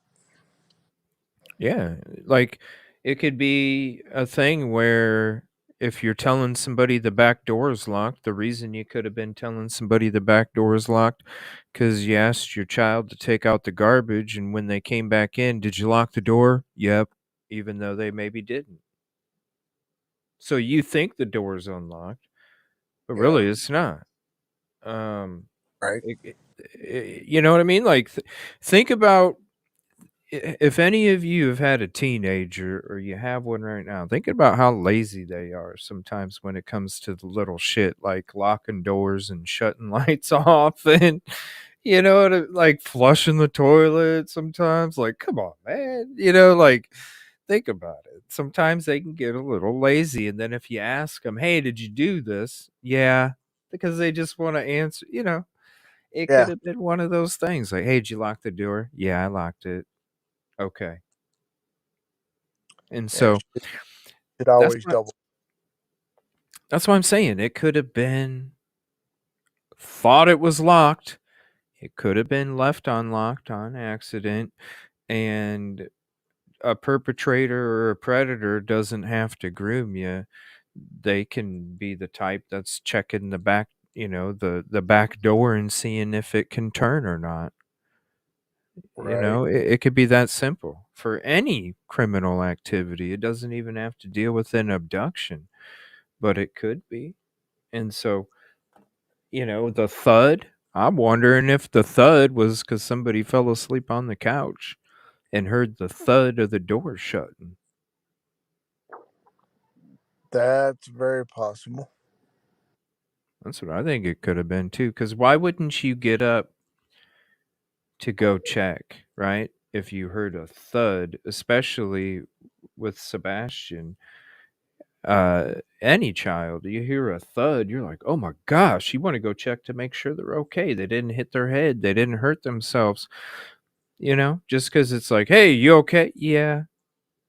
No, it's like, no, you're supposed to be in bed. What the hell was that? You don't just let that go, especially if you're concerned, because what if they did hit their head and they're like, yeah, I'm okay, but they gave themselves a concussion, and then next thing you know, they're bleeding out the back of the head and they don't even know it. Something like that. It's gonna make you get up and go check. Or you're fixing to fall asleep, or you're so tired that you just close your eyes and go to sleep. And as you're going to sleep, you hear something, and it's not actually what you thought you heard. Yeah, it Like, could. go ahead. No, go ahead. I was just saying, like I've I've thought I heard something before, and it was, I thought I heard a voice in the house, and then I go to look, and it really wasn't a voice after all. It was something else making the noise. Mm-hmm. Yeah, it can play tricks on you too. Definitely. Definitely play tricks on you. So right now I believe we're at 750 on the screen there. This is page 1.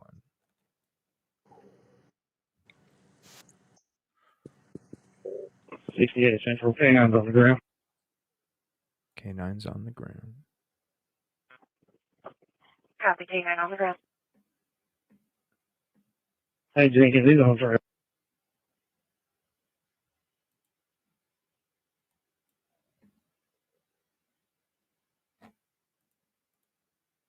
Okay, hold on 1 minute.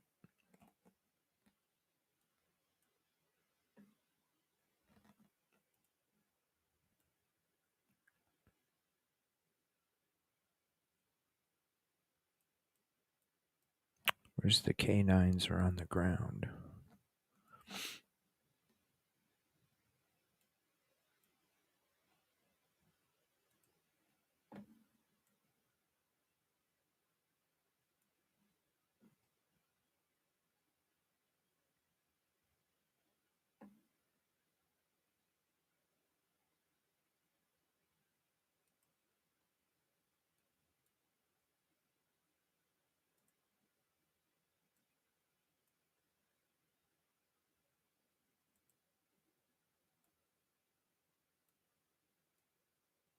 I'll be 10-6 at Cairo.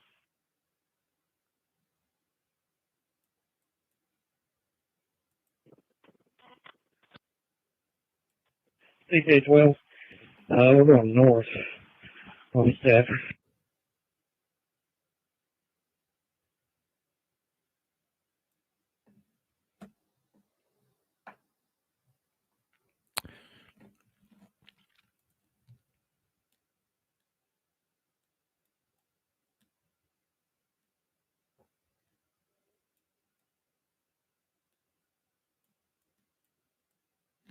I'm trying to find where we're at.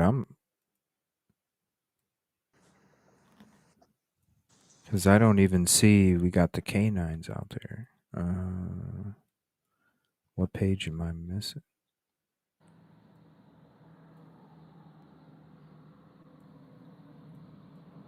Unfortunately, I wouldn't be any help at this point. Oh, you're good. I'm trying to find it on my other screen here.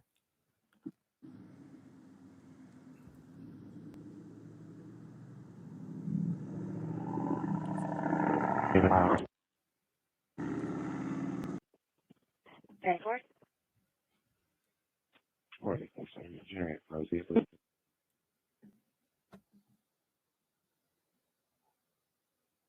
47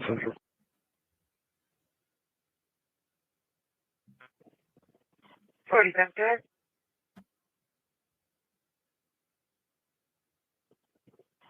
That's right.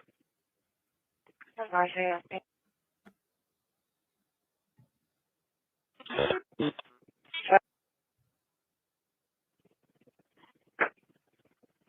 I said there's no medical center ER, center station ER, center regional ER, and Skyline, all clear of the juvenile. So I do All right, so that's 734. have a 911 hangout is pending at 132 Hollywood Boulevard. 911, there is no call history and they've attempted language line with no connection. Do you want me to clear it? Okay. So that was 734. So the next is be advised code red has been launched at 7. Central K9's on the ground. See, K9's on the ground. I don't know where that. Copy K9 on the ground. Copy K9. Hey, Jenkins, he's on trail.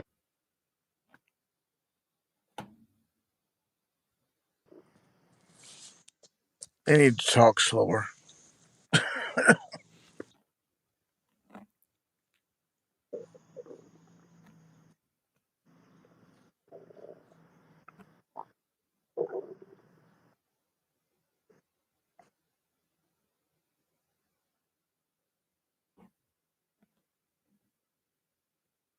So there should be a be advised code red has been launched at 7:45.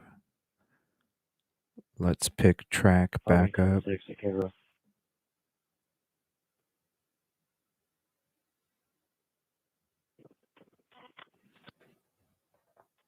CK12.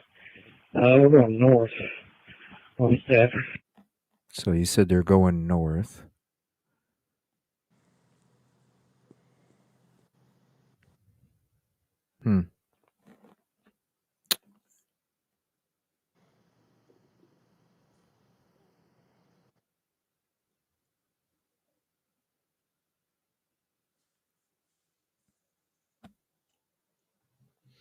Yeah, I'm just not seeing it on the list. The K9. They got the K9s out. Confirmation of the K9. They're going north.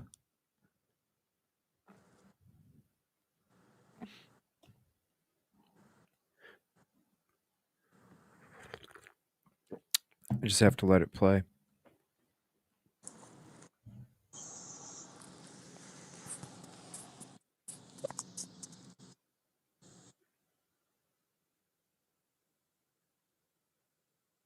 It's just dead air right now while it's waiting.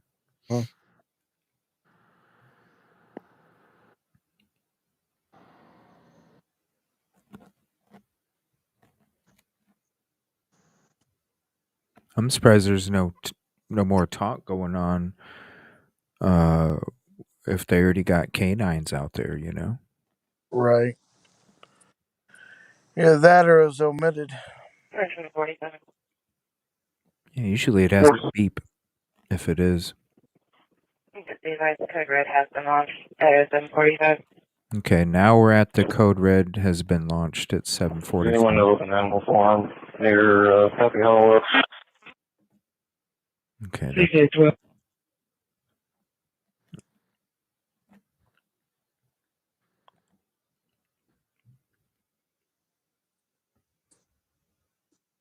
mentioned. 12. Go ahead. Go ahead, Brezzy. I was just gonna say, mention Happy Hollow. That's all. I don't see that. Yeah.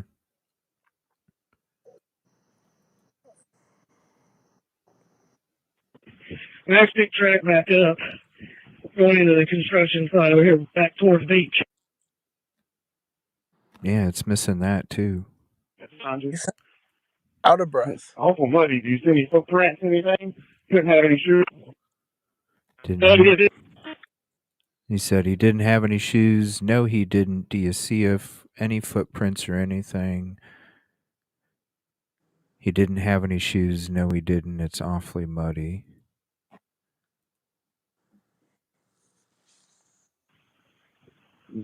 .28 out of Stafford Court. Stafford Court. I don't see that either.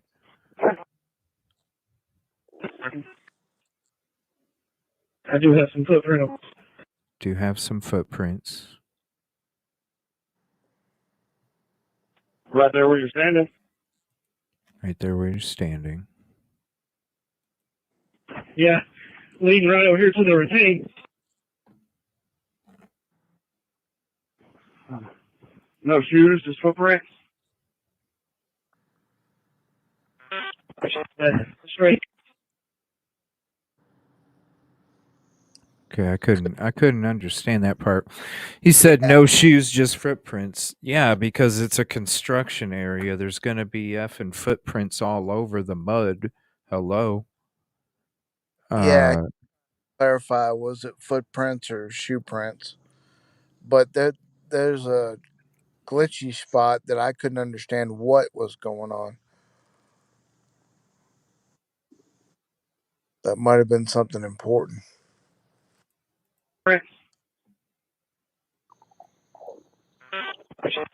Straight.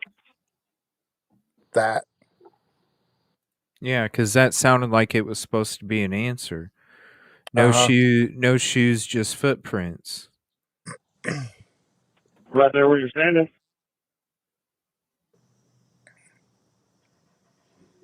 Yeah, leading right over here to the retaining. No shoes, just footprints. Oh, you got to mute it, dude, because whatever's driving behind you is good. We're getting to that spot there. No shoes, just footprints. Straight. That's right. I think he said that's right. Yeah, he said something, and that's right. Yeah, we'll have to fill this in because there's a lot. Sorry, that was a loud ass truck. No shoes, just footprints. Straight. That's right. Yeah, that's right. It sounds like, yeah, that's right. No shoes, just footprints. That's what it sounds like, but I wish we'd clarify.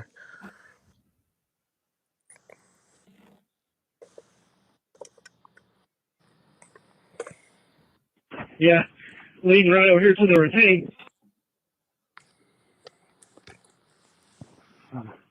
No shoes, just footprints. Straight. Yeah, it sounds like, yeah, that's right. Yep. And he's letting off the button too soon, too. Well, they're in a hurry, you know. Yep. Yeah. Hold on here. Yeah, I'm going to have to update this one because there's a lot of stuff that we'll have to put in. Even the yeah, that's right. You know, that's something that's important too when it comes to the footprints.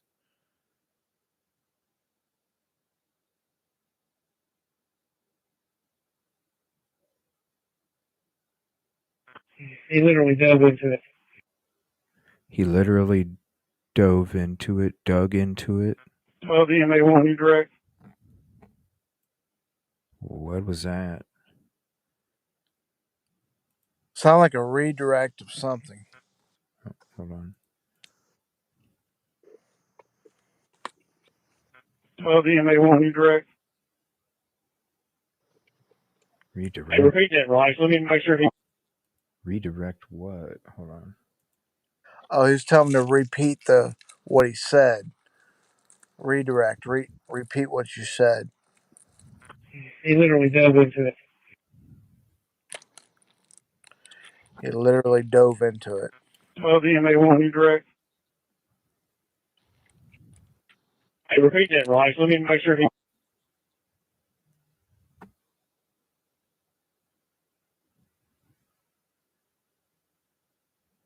Next, let me straighten the retain pond. Go ahead and dip into the water.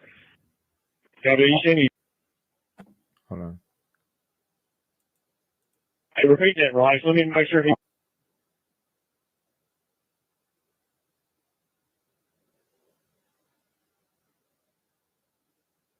Next, let me straighten.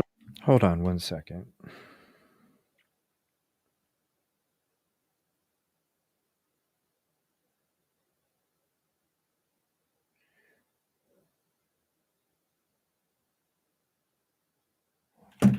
All right. Trying to run a show here.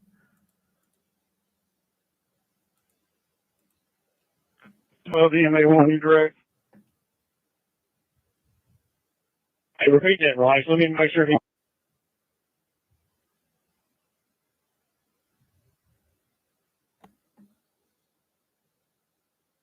Next, let me straighten the retain pond. Go ahead and dip into the water. Copy, you see me? Branch around it. Next, led me straight to the retention pond. Something. I mean, I'm sure he says jumped into the water because that's the story, but I want to hear.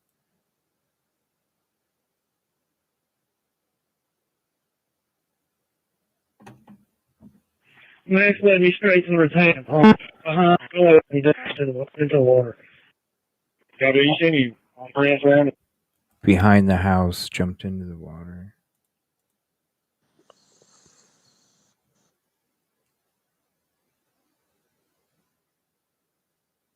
Next, let me straighten the retain pond. Go ahead and dip into the water. Copy, you see me? Branch around it.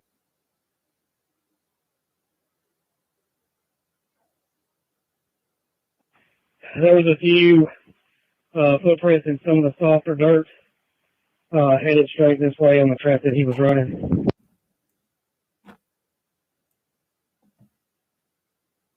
Further pressure.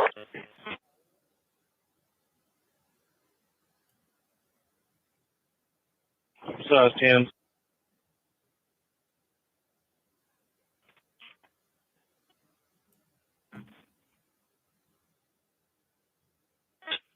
$25.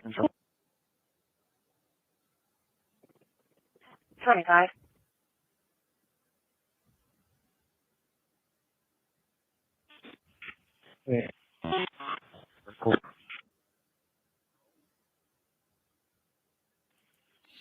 So this guy is saying that there's a few footprints in the softer dirt. Yeah, I heard that. He said Behind the house.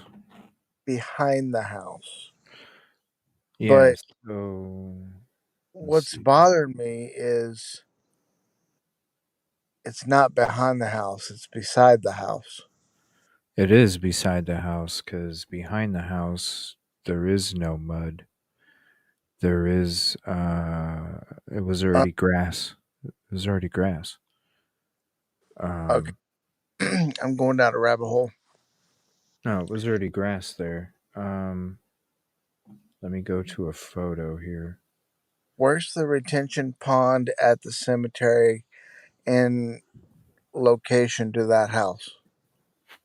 You got that fence. Yeah. You got the fence, then you got the graveyard, then you got the one road, then you got the grass patch, then you got the other road, then you got the pond. Yeah, but is that pond located behind that house in the I, graveyard, or is no, it okay? no, mm-mm. I'm No, going into a rabbit hole. no. Let me. I'm trying to get some photos here. Let me show you. No, Because because you wouldn't get. I can picture it because we've been there so many times, but um, the black fence, the temporary fence, because of the construction, and then it leads up to the cemetery's property. Then you have the road that's in the cemetery property, and then you have that retention pond that we checked that's in the cemetery. Yeah, I know. What I'm trying to say is, no, you can't confuse any of them with being behind a house. You can't. That's weird that he said behind the house. Because if you're looking at the other smaller retention pond is Yep. farther away from the house than the main retention pond. It's farther Right. away, and it's down and towards the cemetery. It's not even behind a house. It's by itself. Yeah. So the whole That. behind a house, it don't make no sense. Trying to find some photos for you guys. Let me see.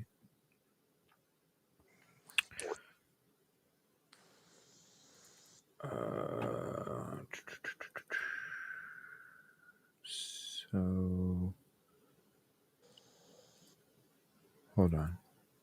Okay, right here. We'll share this. Hopefully it'll work okay. 923. So this was on 923. This is going to show you the areas that we're talking about, and the difference on where it's at considering the house. Let me see, 923. Okay, so let me. Is it going to show? 1 second.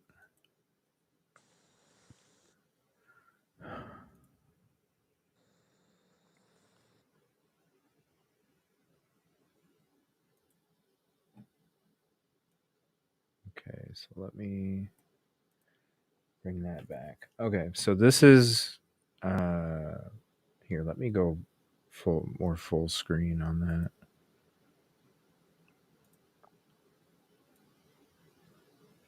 I'll cover us up for a second. That's fine.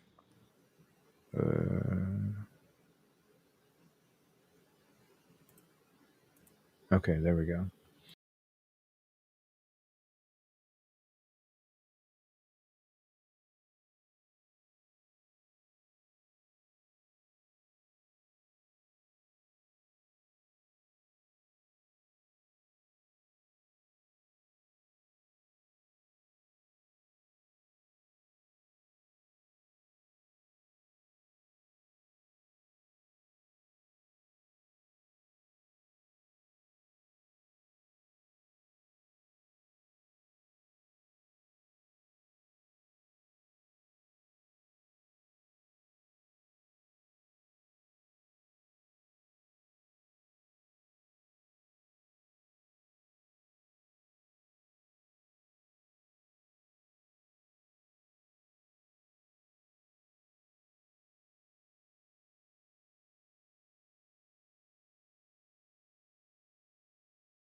I don't know.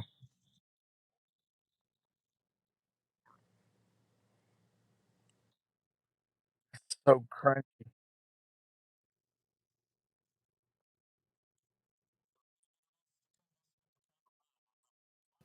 Oh, there we go. All right. So we're going to the smaller retention pond first, and it's away from the house. Yeah. So I'm kind of showing the area. Now you see that house right there? That's to our right. That's the house that they're referring to. That's the house that's always been next to the retention pond. But when I show you the footage, there was no mud. There was mud where the retention pond was at. There was mud going up to the black fence, but behind the house already had grass. It already had the lawn growing in and everything, so there was no mud there. So when you see this pond right here, it's not behind a house.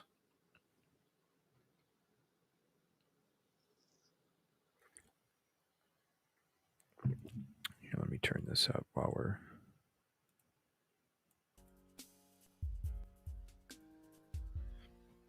So this is what the pond looks like. It looked like after that last hurricane. This was from September 23rd, I think, is when I took this footage. So this is the retention pond that you're talking about.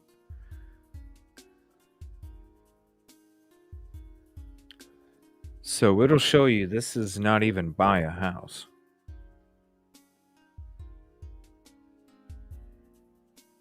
And then as I move from here, go up to the next retention pond, you can kind of see as we're looking around.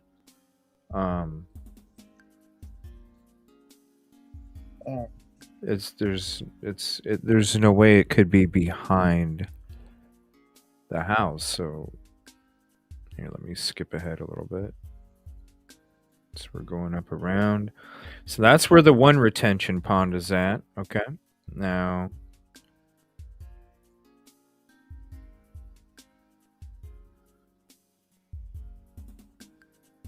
see how far away it is? That's the one that Trey got in, right? Yeah. April. Yeah. See, that's how far it is away from this house. And then if I can pause it quick enough, hold on. So hold on, when it comes back around.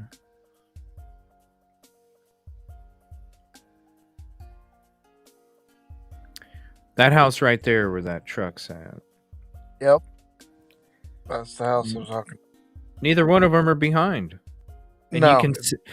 You can see all that grass that's grown up. All that grass was there when we showed up in March and April.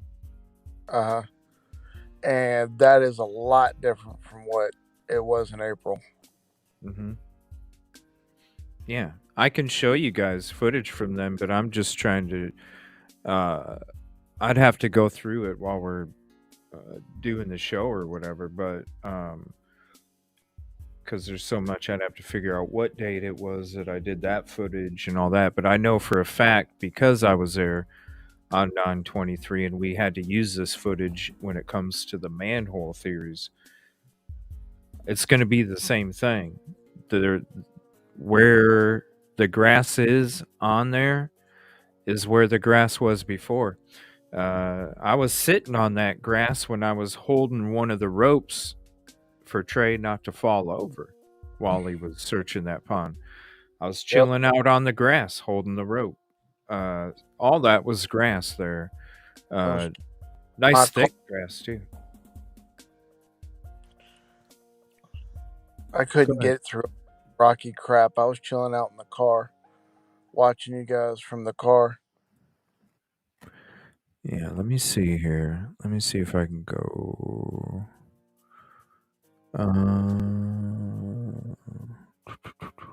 So muddy back then. Let's see.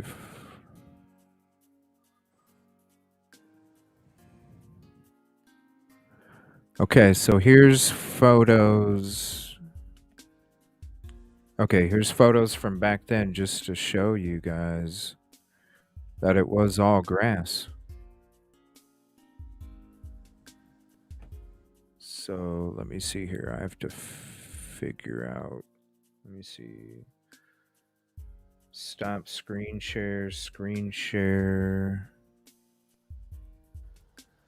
This right here. Let me go to layers. Screen share.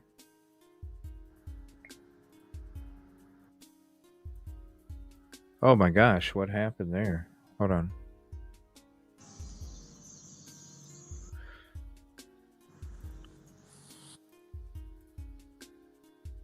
Okay, so this is going to show you.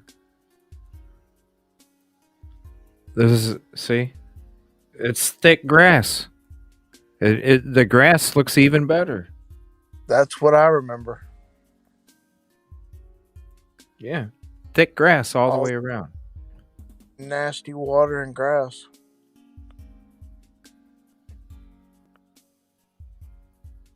So it was like 2 feet of water and then 2 feet or 3 feet of mud. I remember he had to step down and then push his feet down in it. Yeah.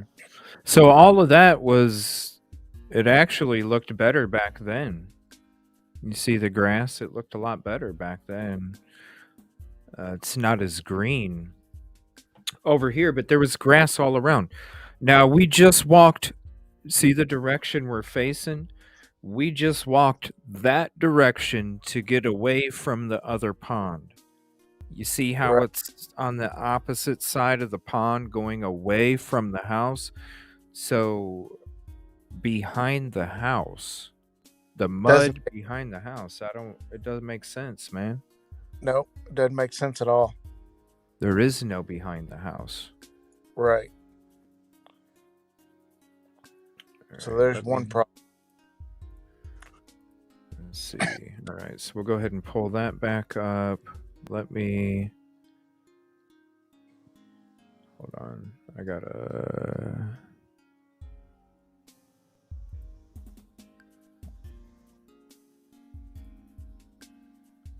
Oh no, where did it go? Hold on 1 second. Sorry, I went on a tangent there. No, I'm trying to like get this all set back up.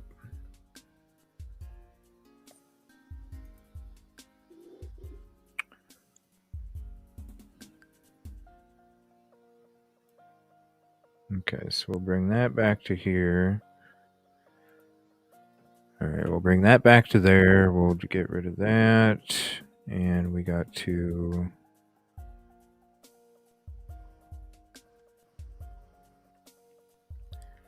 Man, this is some learning curves here. Where's... It says... Oh, no. Where is... the screen share? There it is. I apologize, you guys. I'm trying my hardest to navigate this stuff. All right, there we go. All right, so led me straight to the retention pond. Garble, unclear. Sounds like behind the house. So we'll rewind that a little bit here and just kind of see it again. And I'm going to mute that music as well. 25.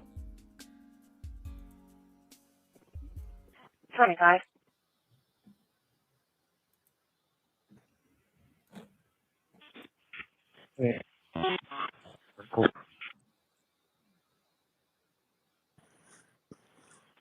Oh.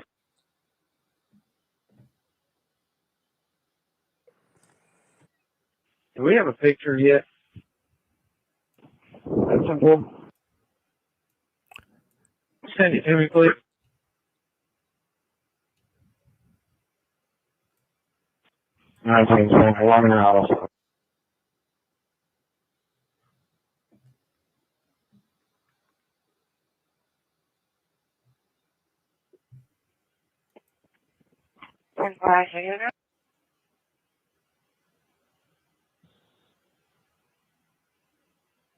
I'm sorry. Can you pause it for a second?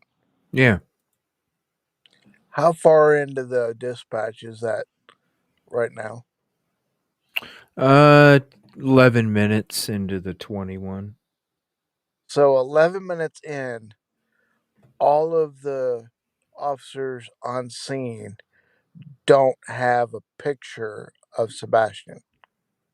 The one officer says, "Do we have a picture yet?" And the other one says, "That's 10-4." So I'm assuming that they already do. Let me rewind it. Someone does, but not all of them does, because he was asking for one. So you got people out there Yeah. looking, and they don't even know what they're looking for. Yeah, that is. Yeah, he did say that. That's bothersome.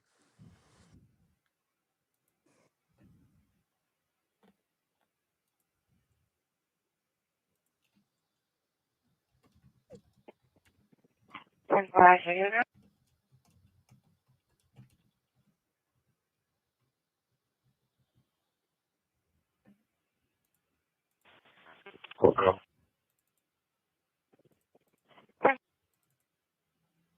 What was that heat signature at? Where the riprap is. Where the riffraff is.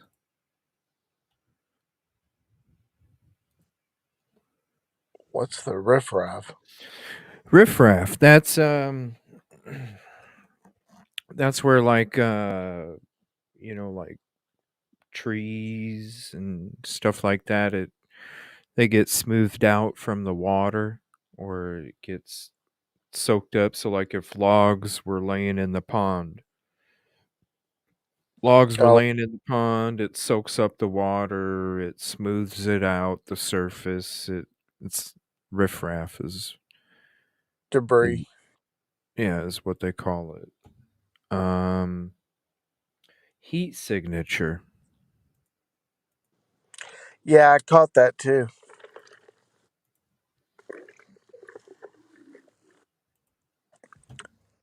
So is there a helicopter flying around this time? How they have a heat signature? I don't hear a helicopter. I know. So Heat signature.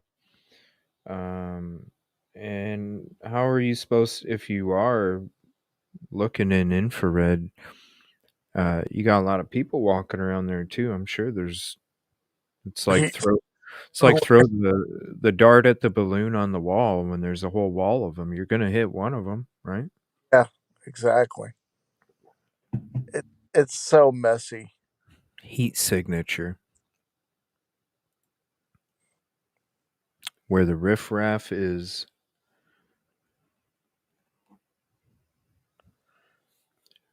Yeah, I don't think a mannequin's gonna put off a heat signature, but It could have been people, like when there's a whole bunch of people running around. The scene is not secure. If you didn't know that little Bobby was, 300 feet looking right, over in this direction, you might get a heat signature because uh, you hit the nail on the head there. And we know there was all kinds of people running around and kids following them. So all over. it's a messy scene. It was messy from the beginning because Yeah, that's when like it, if you got to dedicate an officer or two to like like talk yeah, to 'cause it's almost separated in a way, those streets, when it comes to the construction part and it comes to Kellen and Stafford. Um they're separated by like uh you know grass and a mound, and so right, it could be a thing where it's like, okay, we need you to stay away, all the neighbors, right, you can search around this perimeter, But until, only search in this perimeter until we have everything checked. Or where have you already been so we know that there's more traces of people around there?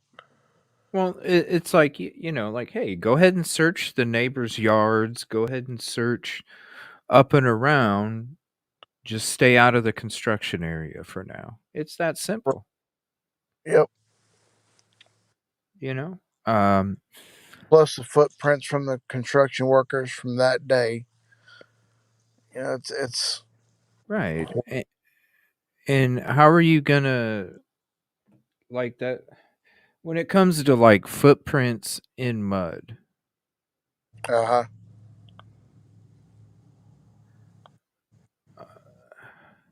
Like, there's so many footprints as it is. I mean, you got to have some laser effing focus to find some toe prints in the mud. Exactly. Exactly. It's so messy. I'm sorry, I'm picking it apart, man. We'll be No, all night up.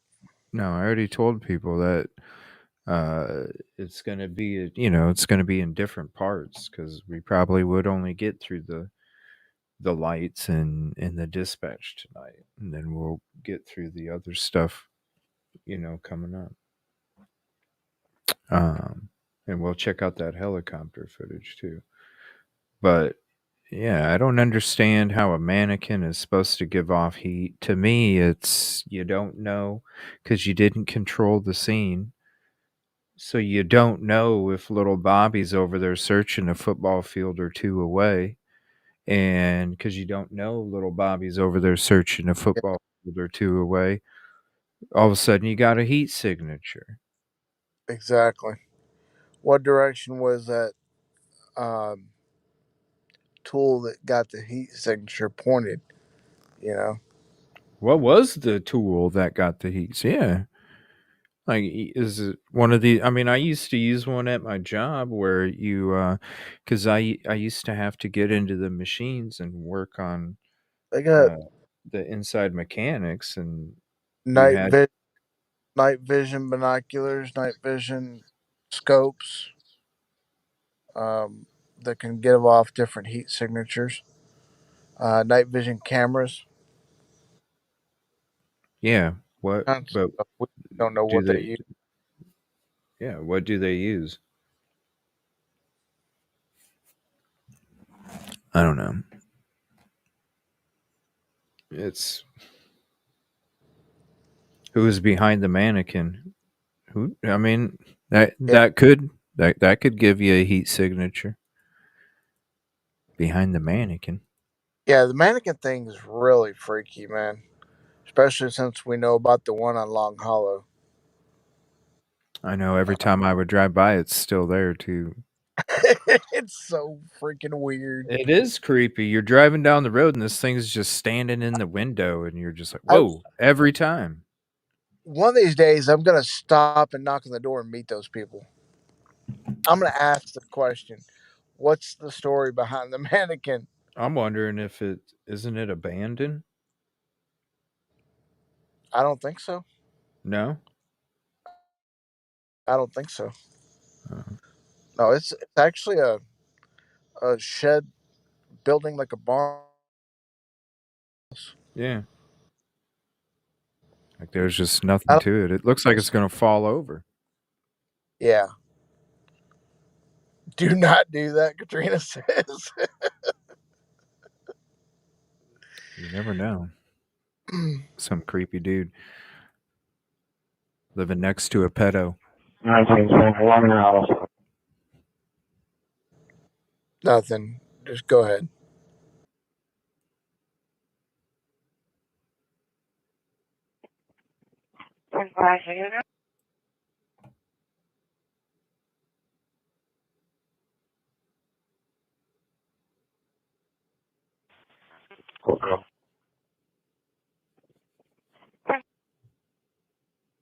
Where was that heat signature at? Where the riprap is, where the trees are. 25 feet maybe out in toward the middle.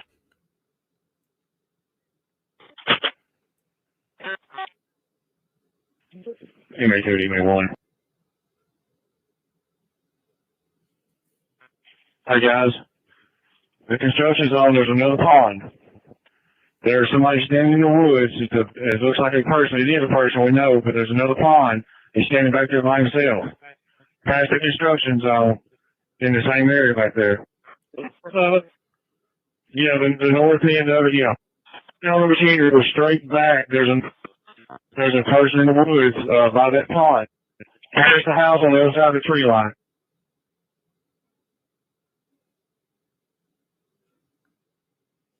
Going back toward beach or going on the back side? Yeah, on the back side, and he's not moving. He's just standing there by himself in the woods. It's Hendersonville 517. I'm on the northeast corner in the cemetery across the tree line. Am I close? No, the back side. Nikki, if you can, do you have anybody there with you? And drop a what 3 words location. Stand by. Let me see if I can find it on my map. I got my drone grounded for the moment, and I'll see if I can. Okay. I don't know where in the F they're talking about. I'm sitting here looking at their directions. So you're talking the construction zone. There's another pond, which was the lower one that I showed you. Standing Right. back in the woods. There's like a person, maybe a person that we know, but there's another pond. He's standing back there by himself past the construction zone in the same area back there. So could they be talking about where you and Trey went down in on the opposite side of the black fence? Dude, that is way down there by the other road. That is way over there by. Hold on, let me tell you the. I mean, dude, the Ward Lane. Yeah, Is like Ward Lane. You can see somebody way the F over there. Let me bring up the map so I can show you guys. I mean, bravo if you can see somebody way the F over there. he's got freaking super binoculars. Anyways, how's he seeing people at night? Probably found it. This is the things we don't know. Probably found it with the heat signature, binoculars and shit. Yeah. Let me see here. So I'm gonna blow this up for you real quick. This house right here. There's the tree line. There's the house way in the back. You're telling me while they're at this retention pond right here, because here's where the retention pond is. Okay. The little teeny pond is back over here. Over here. Okay. You got the main retention pond. The little one's kind of covered up by the trees, basically where this white spot's at. The other pond is over here. So you're telling me, just to give you guys the view again, we're talking here, okay? You're telling me that dude had the vision to see somebody over here. You're out of your effing mind, man. Get the F out of here. Get the F out of here, dude. Back in the tree line, he may be talking that tree line before that. Where's the house? There ain't no house, man. But it's just like, huh? Do we know that that particular officer was standing at the retention pond? He could have been standing in the middle of the field. I don't know what they're talking about, bro, because when he was explaining what he was just explaining, I've been there enough to know, okay, I'm listening to what they're saying. Okay, that's where it's at. I did not seriously think they were talking about this house, man. I'm sitting here going, because I'm over here by the other pond. The other pond. Where's another pond over here, bro? There ain't another pond over here. So when I'm sitting here going, the other pond, there's a tree and then a house. I'm going, where's this effing house he's talking about past the construction zone? I don't see it, man. I don't know what they're No, talking there's about. only those 3 ponds right there. I mean, there's the pond that's on the opposite side of where they're at, but that's on private property.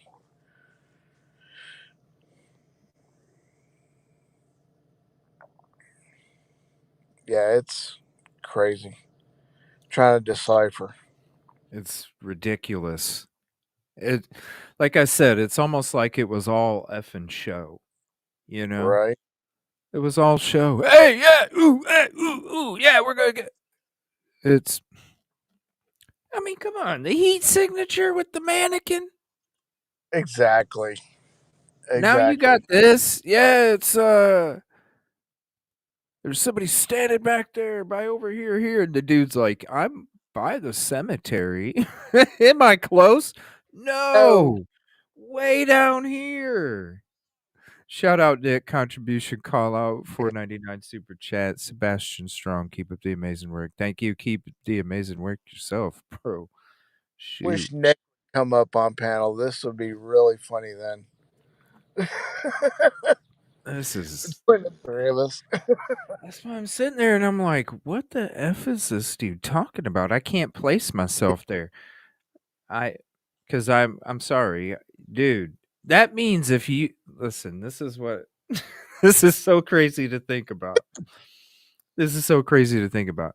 Here's the retention pond. Now notice the length between the retention pond and that football field. Okay. Look at the length between the retention pond and that house. It's farther away. Yeah. You want to see how Sure. much farther away is? Here, we'll pull up Google Earth and I'll show you. This is ridiculous. Hold on. I'll What's pull up, up Narc? freaking Google Earth. What's up, bro? I'm gonna pull up Google Earth and show y'all. Come on now. All right. So here's Google Earth. Here's the retention pond right here. Okay. We're gonna Yeah. go to the football field. We'll go to the closest point. We're gonna be generous here. 225 meters. Okay. Oh my let's let's go to the same point and let's go to this freaking house. 258 meters. Damn. Look at how much farther away it is. Come on now. It's another 30 some meters. And you're telling me you got laser focus, bro? That you can go from this freaking retention pond, go through the damn trees. Look at that shit. You're going through the trees too. He recently got LASIK. What are you saying? No. There wasn't any trees back then. That was all kind of Yeah. cleared out. That was all cleared out because a lot of these trees were laying in a pile right over here. That'd be Laying in a awesome, pile. Nick. Come up on panel. Well, and I this know is another. Let me see. This is another crazy thing. Let's see if 3D will give it to me. You're actually going uphill. So not Yeah. only not not only you can see from here to here, Now we're but talking about powers. you have to like your eyesight has to go with the globe, you know? It's like a trajectory. Your eyesight you know is in a trajectory where it's matching the curvature of the globe, so even though it's like way up above where you'd be able to see that specific, it might be that heat signature tool, maybe it's got the trajectory on it too where it matches the earth's curvature and it can kind of go up around the landscape and it can still give you that view. I don't know. It doesn't make sense to me, man. Doesn't make a hill of beans. None of it does. I don't know where you get that eyesight. I really don't. I really don't. All right, we'll get back to this. Here, let me flip back over here. And we'll get back to it. I don't see it. Any sounds? I don't know. In the woods.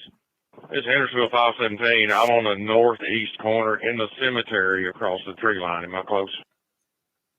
No, the backside. Nikki, if you can, do you have anybody there with you? And drop a what 3 words location. Stand by. Let me see if I can find it on my map. I got my drone grounded for the moment, and I'll see if I can do it. Target's over. 1 to 2. I'm in my truck. Man. 2, there's 4 of us on foot coming across the yard, start directions. 4. 19's on the screen.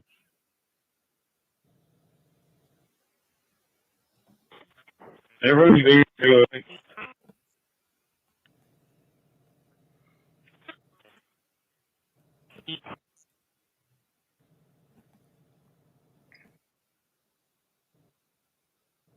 Straight in. Keep it on. Go left. Just come back. You passed it.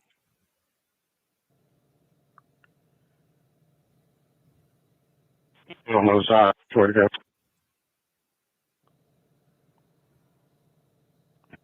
Drop it off, and we don't have any close. Right here. One piece, there's one block as you going on into the woods. It's woods. You should be about 15 foot from it. What's the child's first name? Should be all over it, whatever it is right there. The 2 people walking the woods. It's a mannequin. Sorry, guys.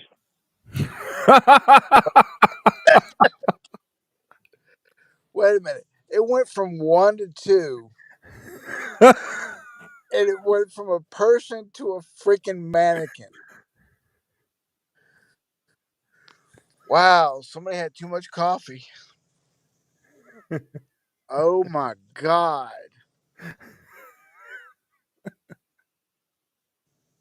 Oh my God.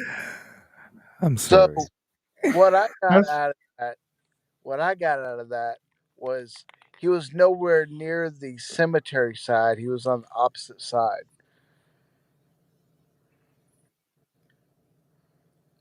Is what I got out of that. Because he said, I'm at the cemetery. And he said, is it over this way? And he said, no. Oh, man. Man, we'd be all night long if we sat here and picked apart everything. There's going to be a multiple. Isn't that crazy? Or the picture, Hey, can I get one? Yeah. 11 minutes in. So how do you this is why I'm saying, like, when I made that video about that emergency director guy saying that there was no scent trail Right. with the canines. Yeah, there was. Yes, there was. Yes, there was. It's already been. And it's like, think about it. Yeah, it might have been mentioned on this, but it doesn't mean there was an internal inquiry onto if it was a true scent or not. And when you hear the guy a month after, telling you, as far as he knows, he's the guy standing in front of that big map. He's the head honcho for the search. Right. He I'm would know. starting to go with what Miss Cosmo's saying. I think they all been hitting on the Tennessee whiskey a little bit.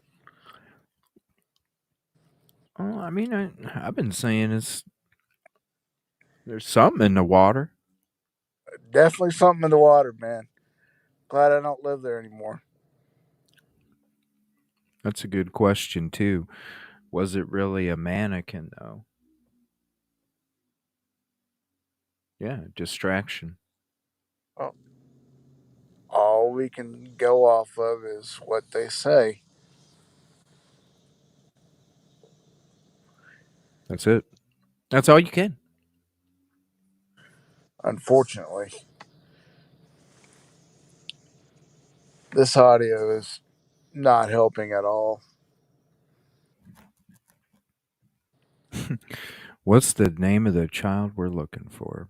It's how do you know This shows you right here. This shows you right here that there wasn't even like a command post. Right. People were literally just running around. What if they did see him and they didn't notice him? Like until It sounds like a game of tag, you know? I mean, you just spread out people all over the place and be like, okay, well, go look for something. You know, if it looks that's what it suspicious. was. That's what it was. Yeah, if it looks suspicious, let us know. Yeah, There. body cam footage is what I would be asking about. Oh, I doubt that'll ever get. And, I doubt well, that'll ever get released. it's still an open investigation, so it's not going to. Yeah, I but don't even think you could do a FOIA on that. no, because it's an open investigation. They'll tell you that. Yeah. I don't see them letting that thing. Man, can you imagine what the body cam would show? Oh my gosh, it'd probably. Oh, Dude, yeah. I bet you there'd be people freaking. Mm-hmm. There'd be people lining up at the bread line. Yep. Yeah, the Hendersonville Mounted Police, too. I've only seen them once, and there was only like two of them. So I don't know. I mean, maybe the guy with the binoculars was sitting on top of a horse. Who knows? They probably didn't, Trey. Plausible deniability. Plausible deniability. I use the same argument when it comes to me and my recording. If you're not doing anything wrong and you're trying to go about it the right way, doing the right thing, you ain't got to worry about that shit. That baby's on. Come on now. Just I'm like a not. officer, why wouldn't you want your body cam on? Because it protects you. You know how many lawsuits happen against law enforcement nowadays? Don't you want that to show people like I wasn't doing that. People are suing for every stupid little thing in the world these days, but yeah, I'm not bashing them per se, but I'm like, come on, guys, you got to do better. I ain't bashing nobody, but This was messy. at the same time, like there it could have been done a lot better. I mean, by their own dispatch audio, it was done messy if you really listen to it.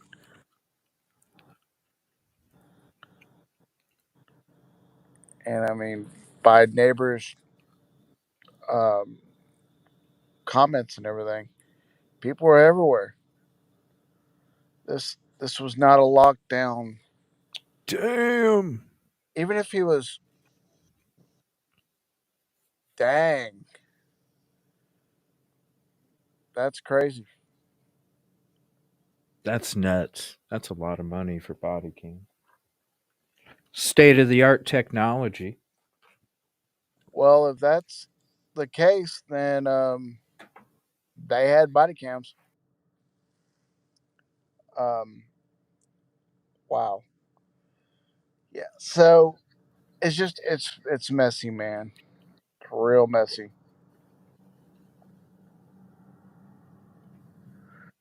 I wonder how many of them Hendersonville got though. I wouldn't have even released this audio after listening to this. Yeah. Yeah, because when you listen to it, you're just like, "What Yeah. the hell?" And then they're talking, it's a mannequin. Sorry, guys. Yeah. Sorry, guys. He's over there. He's over there. What's his first name? Come Yeah. on. Come on. Narc is home if you want to send him a link, or I don't know how long you're going to go on for tonight. Let me see here. I was going to go on maybe another 20, 25 minutes or something. Hold on one second. Let's see. Radio reference. It's automatically recorded. Huh? I just reading Trey's comment. He's saying it's automatically recorded. There you go. I dropped the link in the chat. This wasn't on it, so people downloaded the transcripts from public sites. Mannequin and legend. I don't remember what the mannequin was wearing when I was driving by. I can't remember. Oh, I had to go look at my video. I specifically took a photo of it in my Recon video, Recon 2. So it's got a photo of it on that video? Yeah, there's a photo I put in the video of it. I had to stop and take a photo, man.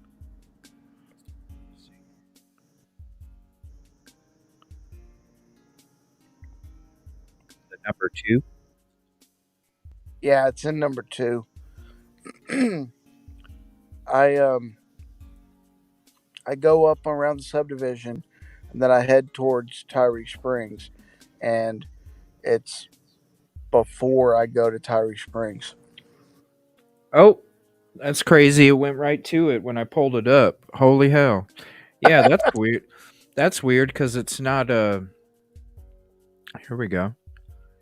It's not a green hoodie. Let me blow this up for you, too. Hold on.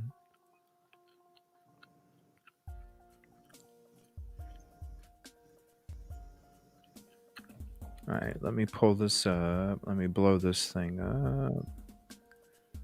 He's on the left side. Let's see here. Okay, we'll go here.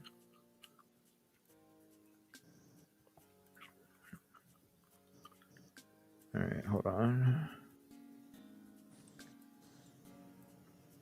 I mean, I really want to meet these people. They've got a great sense of humor, at least.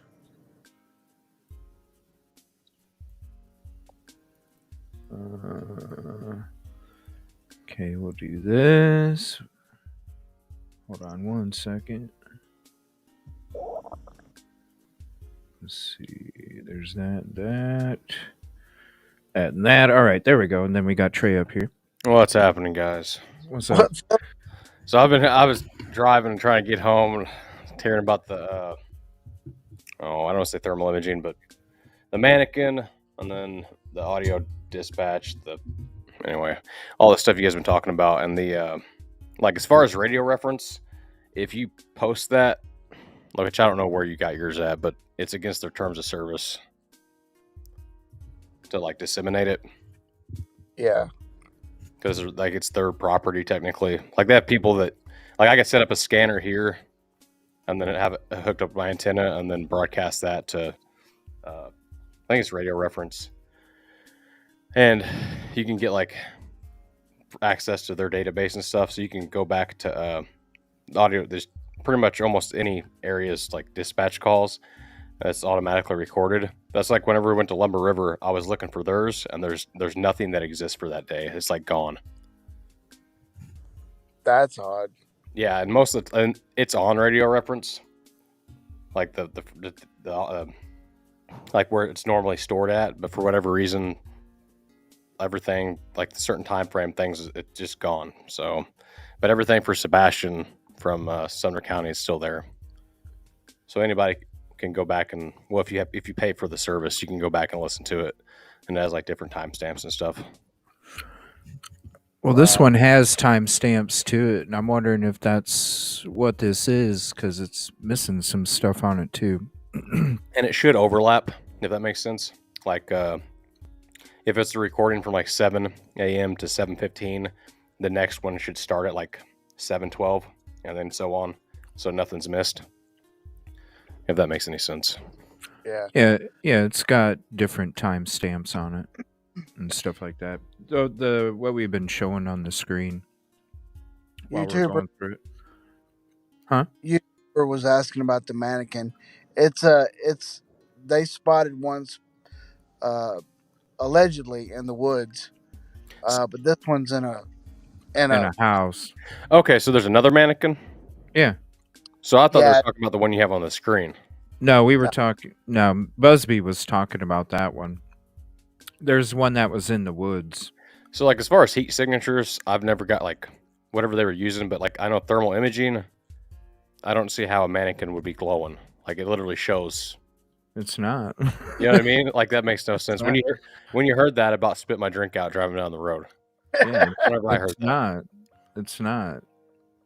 So they were talking about this being over here.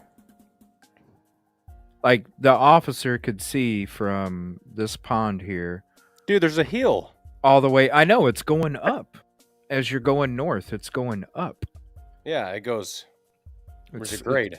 Yeah, it goes up. So, like, I don't even know how you can even see. You could probably barely even see the tops of the trees when you're at this pond.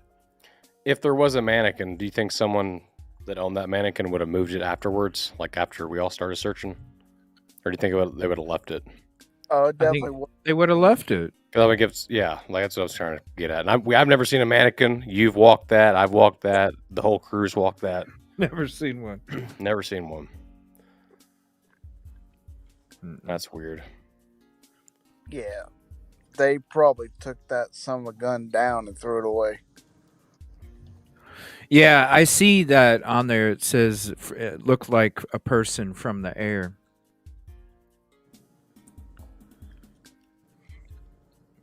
Yeah, but you don't hear any helicopter. I don't hear anything. Maybe it was a drone. Maybe they did. Yeah, they did talk about having a drone up. Yeah. So it could have. I mean, that makes sense. Or it would make more sense, I guess. That's an expensive drone if it's got heat signature to it. Well, yeah, they got all the gadgets, you know. Yeah. If they get to spend $173,000 on body cams, imagine what they get for a budget for drones. Oh yeah. I hate this. I don't know what Tennessee's laws are doing, but like there's different policies, procedures, but then there's state law. So like I can't tell you anything about Tennessee, but I know where I'm at in Illinois. It's like, I think it hits in 2025. It could be wrong, but every department, even if you're a town of like 5 people, you have to have a body cam and it has to be on for like every call. Like it doesn't matter if it's like something simple, if that makes sense. Like just like a welfare check, camera has to be on. Like if you're just going to do a knock, camera has to be on. It should be. And that's how it should be. And there's all the time. That way nobody can say you said this or you did this. So we always had this thing that good officers won't have a problem with acting like they're movie stars and having the camera on 24/7. It'll be the bad actors that have issues with it. That's what I tell people. If you're doing it, you're going about it the right way and you're doing the right thing, you ain't got to worry. In fact, it actually protects you. It's right. a bonus. It's a benefit. You've already proven that several times, CJ. I've had to use real footage, to do that. Unfortunately, mannequins are usually immobile. That is correct. I don't know of any of them that are mobile. So I don't know. It just seems like it was a bunch of show. Like I've always said. I think what happened was they showed up and they're just like you guys said earlier in reference, kind of like playing tag, you're it. Or hide and go. They didn't even know. Like they continue to repeat, what's the name? Does anybody have a picture? That's the craziest thing. There was no command post for officers to show up and get the current information. So check us out. I'm not saying it should go down this way. I'm not an expert. I'm just some dude on YouTube.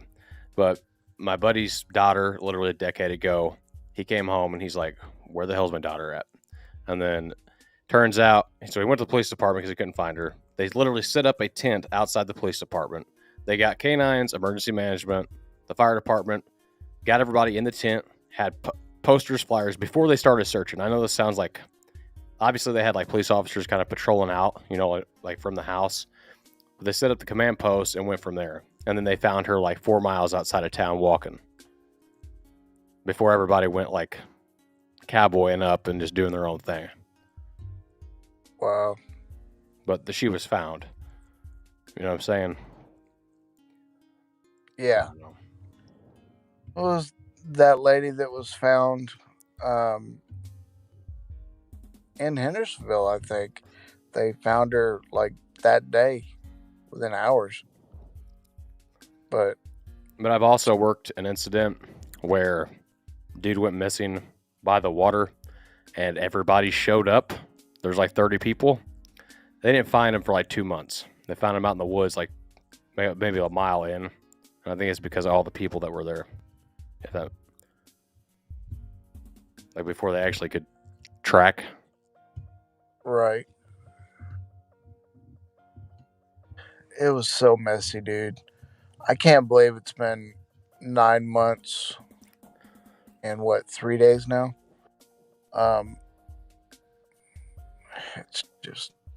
It's ridiculous. Like, so as far as having the jump start at their capacity, like I've been a part of a lot of searches, and yeah, there's been a couple where it took us like a week to find the person, and it's because they went out and about, and then they did have access to the phone and stuff. But as far as having that jump start, you know, whether it's for the fire service, emergency management, we have never, as far as me working with officially doing it, have never not found somebody. Like if they truly walked away or whatever the case is or was, we didn't find somebody. Like if that's what happened. That's just my experience. It's like, you know, CJ said a few times now when we were talking about Sebastian, the end of that day after we, you and CJ were on the boat and searched the lake for 5-6 hours. Yeah. Down at Lock 4. We just kind of looked at each other and was like, this is not making sense. No, it did. Yeah, we all had that. Literally, we didn't say anything before that. We just literally thought that, and then we spoke on it. Right. So we all had the intuition. Yeah, it was the end of the search for that day, and we were just all standing there like almost speechless for a minute. I think it all hit us at the same time. We just like surely there would be something, a sign or a tail or somebody. And that's the thing. Like usually when you have a juvenile or a younger person missing, typically within a couple hours, someone like whether they did see them or didn't, someone typically will say, you know what? I was drinking coffee up at the gas station this morning, and I think I did see a young man walking through here, like something, or like a trail cam, a camera, someone seen something driving to work. The postman, it's typically somebody would have seen something, especially whenever they hear the report of a missing kid. You know, it kind of people will take a little bit of time out of their day and come forward with something. But they didn't even know what they were looking for. They just knew they were looking for a kid. Yeah, which could be any kid. That area that you're in, I mean, most of the ways out of that area, you're going to pass by several security cameras and traffic cams. So it just doesn't make any sense at all. Even the cameras that would have caught the activity of the vehicle if there was a vehicle there. Right. Or the lights. Even the lights, you know, that one camera, it was, what was that one? 11 or 1010. 1010. Yeah. Might have caught some activity going in between 1013 and what's the house? Here, let me find out what the address is for that one. 1013 and 1011. Between 1011 and 1013 Kellen Lane.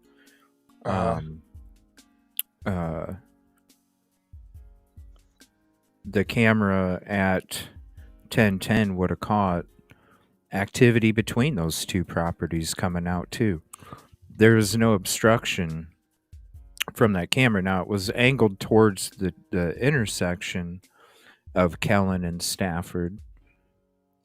So if it didn't pick up anything, then that would have made them go towards the direction, either north or towards the direction of the retention pond. Why is...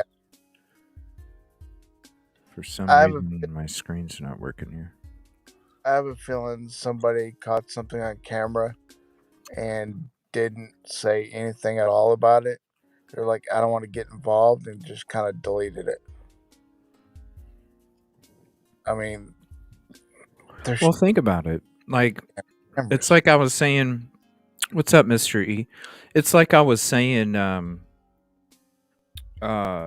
when it comes to somebody that might have something, think about all the people that are really trying to find the truth, that are really trying to find the truth, not this nasty, harassing, all this other stuff. The people that are really trying to find the truth.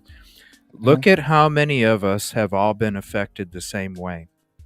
We don't live, we don't even live on that block. Imagine they already probably know what would be coming their way, and they have to live there and go there every single night. They can't be run out of their house. There's so many, but and when it comes to, well, they could turn in something, well, maybe they're afraid, because just because they turn in something doesn't mean that overnight somebody's getting handcuffs. Exactly. I mean, I've already been told people there are tired of everybody coming in there and doing videos and driving around and and everything else, because they wanted to go back to normal.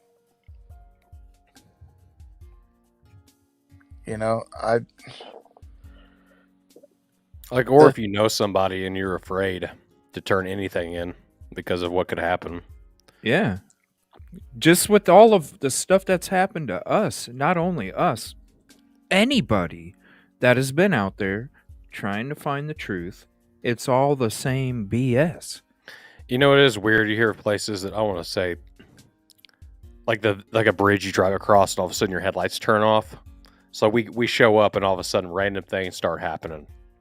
Like that doesn't, like that would never happen anywhere else, or has never happened anywhere else. Yeah. I don't know.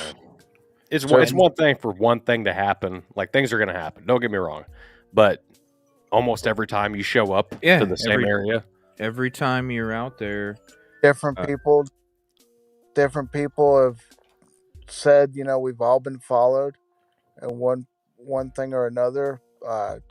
CJ's serpentine belt. That's the end of it. I mean, shoot. Terry From the first day we were there. It's so much, dude, and somebody's doing something to keep people from searching over there. I mean, when Kathy B circles my effing car twice and gives me the nastiest mean mug that you don't forget. Yeah. Come on. Dude, we stayed at a certain, like one of the first nights or 2 nights, we stayed at a place where people come out at night to work. If that makes sense. Yeah, I heard about that night. I heard about that night. No one messed with us. No one stole anything. Yeah. I don't know. I was, but seriously, I was like, damn, I'm glad I drove home. Dude, because it's deceiving. I almost booked that hotel again. I was looking around at some areas, and I'm like, wait a minute.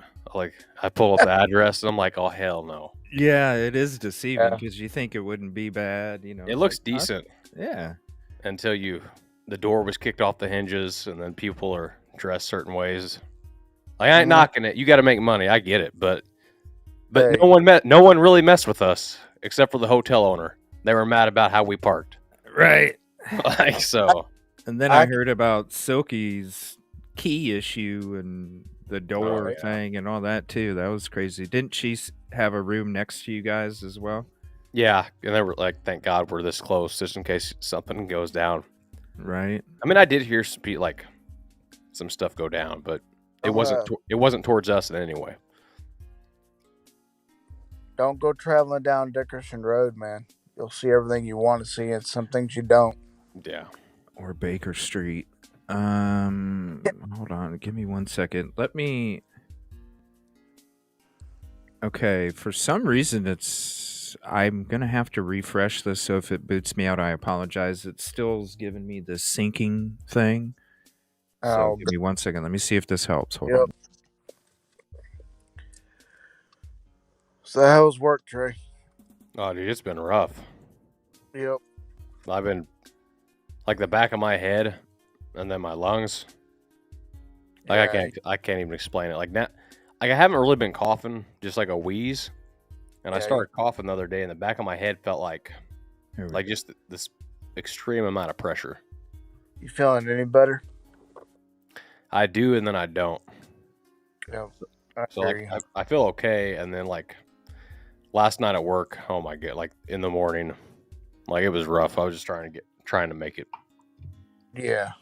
And then this pressure in my ears, like it almost feels like it's in my jaw. If that makes sense. Man. Sinus or something? Well, the doctor said my ears are red as heck. And then it just went down into my lungs. So I can't tell you what it is. I just know that these antibiotics are like you take it and like 20 minutes in, you can feel it doing something.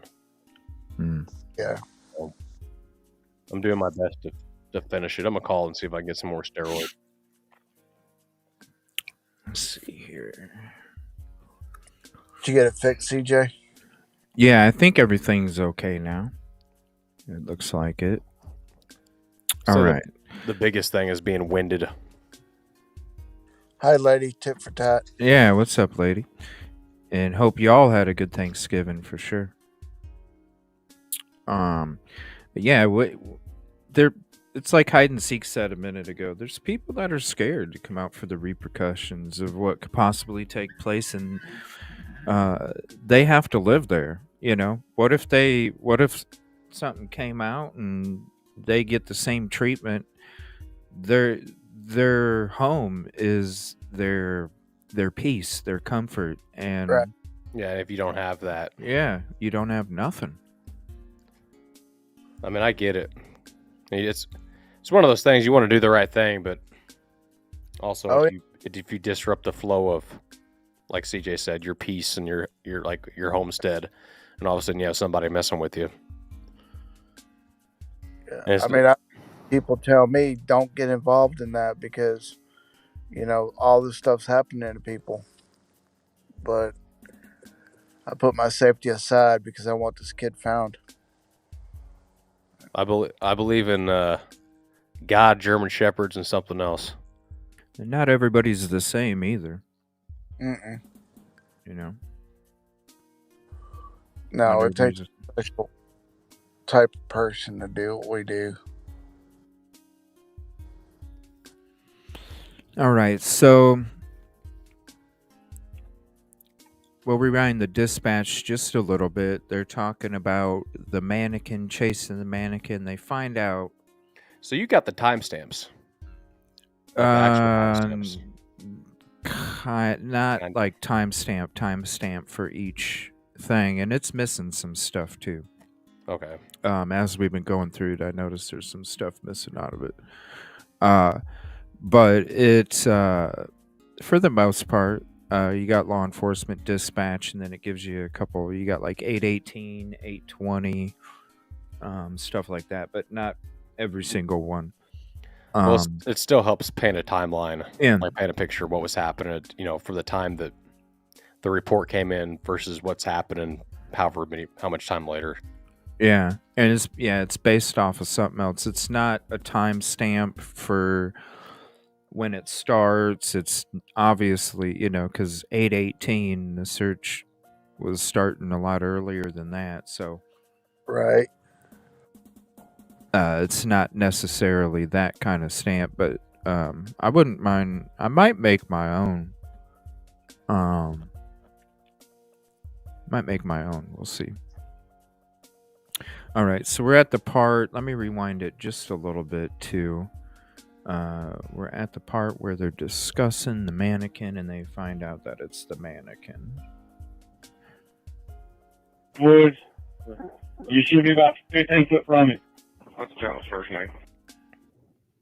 What's the Should be all child? over it, whatever it is right there. The 2 people walking the wood. What's the child's first The name? mannequin. Sorry, guys. Man, not to interrupt you, but we used to run around our cruisers and have a notepad and pen and paper. And as soon as a call would go out, we'd stop the car, even if it was in the middle of the road, and be like, start writing stuff out. And then we would respond to the call. That's what I'm saying. There should have been some kind of command post where if you are showing up, you go up to the person that's going to give you the latest updated information. And that was old school. So like a lot of communication system, like now a lot of areas now, like the 911 center will have their CAD. I'm not saying every police department has this, but the police officers on that shift will have their CAD pulled up. So say that 911, where's your emergency? As soon as they start allocating that information, it'll pop up on the CAD of all the patrolmen, and the patrolman can start looking at the information. So if the dispatcher puts in the address to the call, even if they don't say what it is, the officers can start heading that way, like depending on what it is, and like have that information, and they'll still communicate with the dispatcher, and the officers can even like get on the CAD, like say traffic's really busy, and then even like put themselves out on a call or assign themselves to the call while the communicator's on the phone. But I don't know what system they have. Well, that's what should have happened and was supposed to happen, but it didn't happen. You would think they'd be able to look at the notes, is what I was getting at. They didn't take any notes. That's what I'm saying. They should have did all this stuff, but they didn't do any of it. They didn't. I mean, how hard is it to send they all carry cell phones, right? You're not supposed to disseminate like pictures. No, you're not supposed to. But they do. They send it. They usually have a chat. They even have like encrypted messages for work. So they could have sent that out to each other. Like, here's the picture, here's the name. Yeah, even if you're not allowed to use your personal cell phone, but they have A lot of places phones do. for Or they'll have a department cell phone. Right. You should have been able, and that's why if you don't have that, then you have a command post that you show up and you get the latest information. Yep. And none of it. It was all just showing up. They didn't even it's just a bunch of people showing up trying to look for something suspicious. How do you even know what he like? What if you came across him? Yeah, we you wouldn't even obviously know, right? Because you don't even know what you're looking for. Yeah, 100% Miss Cosmo. Protocol was definitely lacking. Big time. It'd be interesting to see their SOPs or guidelines. Wonder if there's a way we can find those out. I don't know if that's public or not. Probably have to be a resident. Yeah. Because you have to in order to get certain things already. Like my fire department, we had guidelines from like the 1940s that were like this thick. Like they were updated, but we had the original guidelines. So they're there somewhere. Just how you would obtain those, I don't know. I'll see what I can find out. But, God, this is just, we're not even done with this, and it's just, there's so many things we're coming up with. Yeah, well, I mean, it was obvious that it was an S show from the beginning anyway. You're just hearing it and reading it. All right, let's scoot back just a little bit. So this is them talking about the mannequin again. Should be all over it, whatever it is right there. The 2 people walking the wood. 2 people. 2 people. The mannequin. Sorry, guys.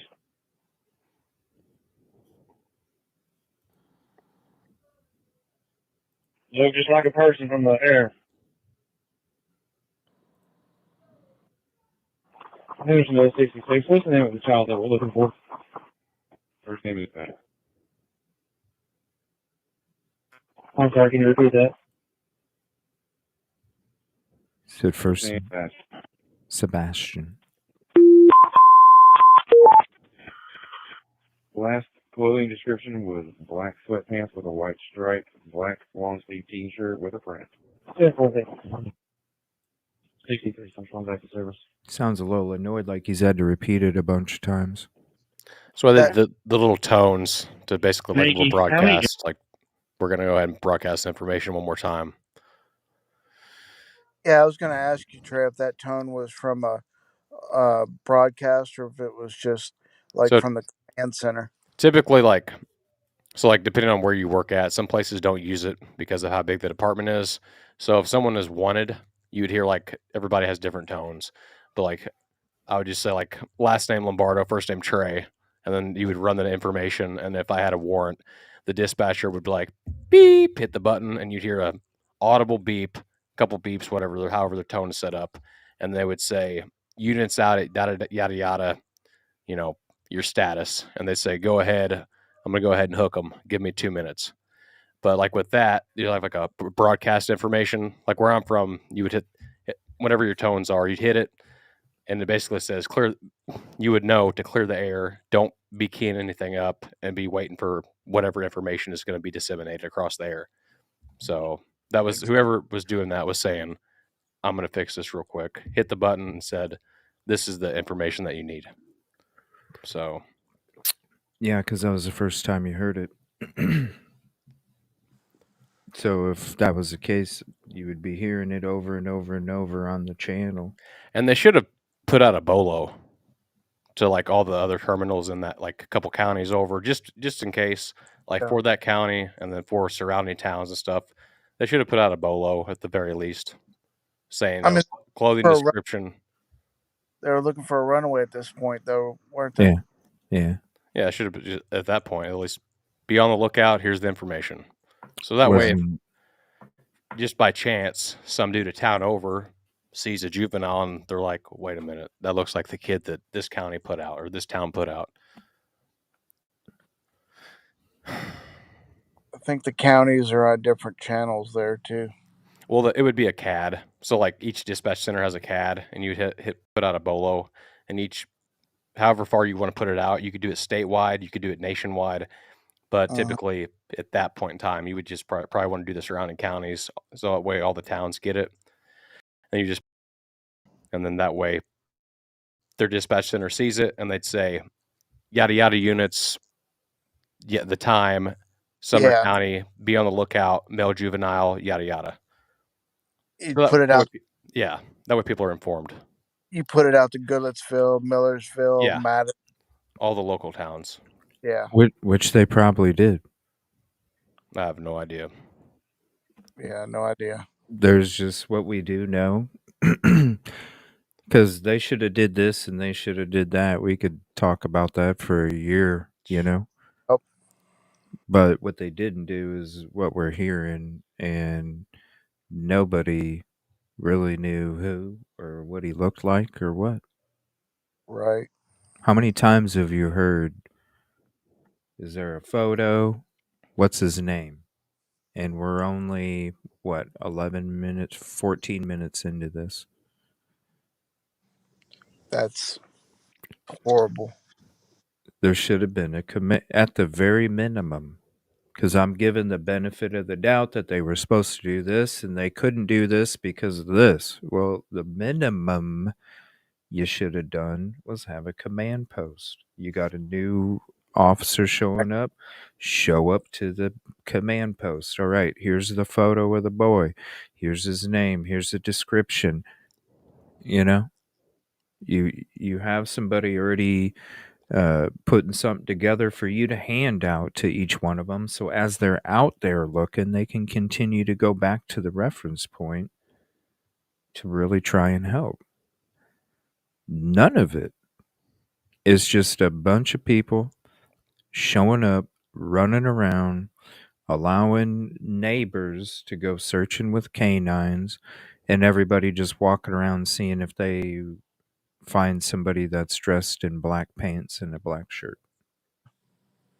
And what if he wasn't in black? What if that's just what they thought he was in? Yeah, you could have switched T-shirts quick. Yeah. And had a red shirt on. Yep. And pants. Exactly. Because that wasn't his pajamas. Or was it? Where it was the black shirt and the black pants his pajamas. Who knows? All we know is he went out without shoes, possibly, and no jacket, Mm-mm. allegedly. Black sweatpants with a white stripe, black long sleeve T-shirt with print on it. I do not see that happening in 20-degree weather. Don't see it happening. And why they would quit searching after it got dark. Yeah, that makes no sense to me either. You know, like Seth was saying in his live, you know, people were quitting when it got dark. He's like, he's still missing. It is weird. So like we have this thing. It's like so much time into an incident. You're not going to give up. You would want to have a certain amount of people and start rotating people out on shifts so you could continue. Anybody. You would want to I mean, exhaust all your people. You'd want to have shifts so that we can work through the night and then through the day. And then you do it until you exhaust your resources and you exhaust areas to search. But well, that's where you get the best heat signature. Yeah, they're too relaxed over there. When the temperatures drop and your body's fighting to stay warm, it's going to stand out even more. I mean, I could literally point out to where the police officers go and park and just sit for hours. Oh, So, that's almost, I don't want to say everywhere, but yeah. But I don't know. This is very disappointing, this dispatch. It is. All right, so let me see here. I will say it's easy to sit here and critique people, but this is like a prime example of why you have tabletop exercises like multiple times a year. Yep. So you can learn mistakes. I'll critique when it has to do with the missing child and shit didn't go the way it was supposed to. Yeah, if it would have went the way it was supposed to, he may have been found by now. Mm-hmm. You know, that's the thing. All right, we'll get back into this here. I'm sorry, can you repeat that? First name fast.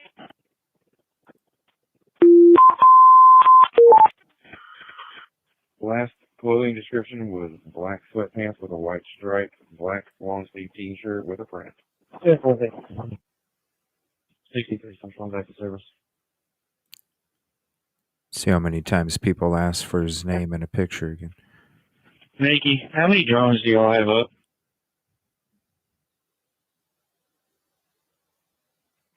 One at the moment. I've got mine grounded so I can get Sartopo up. I'll be back in the air momentarily. 29 Central on scene. Put 2 out here with me.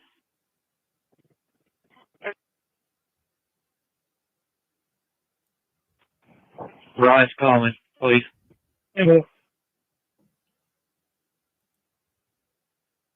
Thank you.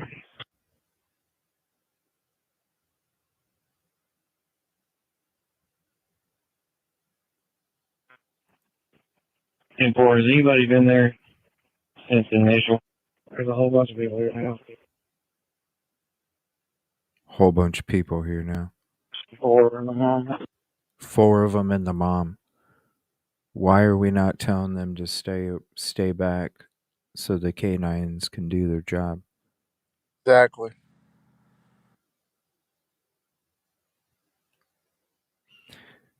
Hmm.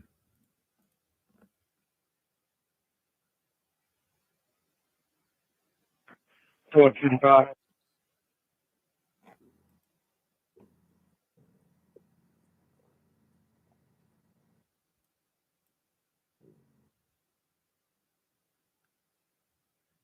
12 to 55. Yes, sir.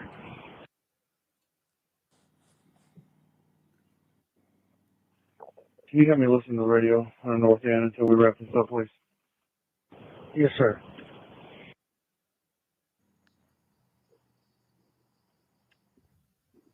27 Central on Stafford Court. Copy 27, I see you. Brandon, you've got Hendersonville Mounted Patrol coming up there, and Joe's sending some more cars if we can start from the beginning, from the original house, and set up a new plan up there. 10-4, that's what we're doing now, sir. Thank you. 63 Central clear, false call. Set up a new plan. Mm-hmm. This ain't working, guys. Let's try something different. So neighbor advised. Oop, go ahead. Like everything they had tried up to this point, he's like, whoever that is, saying we got to come up with a different game plan. Yep. Well, the K9s are getting there now. So the K9s were on their way.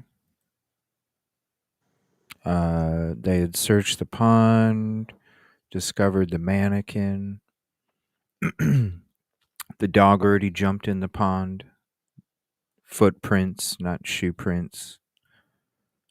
And then a whole bunch of people showed up. Mm-hmm. So Joe, the mounted patrol are coming. The K9s are coming.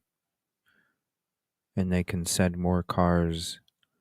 And they want to go back to the house and set up a new plan. And they got one drone. And I think another officer said he had 2 on scene or something. But I don't know if it was 2 drones or 2 something. I think he was talking about 2 K9s. Because it says, Ellie, 1 at the moment. He says, Nikki, how many drones y'all have up? And then the next one says, 1 at the moment. I'll be on ground starting the SAR. Over with. I'll be back in the area momentarily. And then it says, put 2 out here with me. So I'm thinking he's talking about... Oh, where'd he go?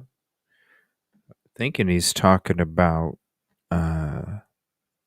some pups. Let me see here. And I think they're just showing up where we're at. I'm not sure what happened to Busby. Wait a minute. You said, I've got 2 out here with me? No. He said, put 2 out here with me in response to, well... Oh, okay. I'm wondering... 29 Central on scene. So that was somebody else talking, not Nick, or the guy asking Nikki. Okay. Like, usually, I was just curious. I don't know the radio numbers. Yeah. Put 2 out here with Like, me. say your number was 33 and my number was 7. I'd be like, Central 7, show 33 and myself out at yada yada. Well, that's what 29 Central did, but the guy that asked about Nikki didn't. Okay. 10-4. Has anybody been there since initial? There's a whole bunch of people out here now. 4 of them and the mom. Yeah, nobody's really saying who they are. But it could also be redacted too. Right. You know, where... This audio is like the weirdest. I don't know what frequency they're using, but it's like, it's either people's radio etiquette or like depending on where they're at, it's like just drops off and you can't hear anything. Yeah, no, I'm catching that too.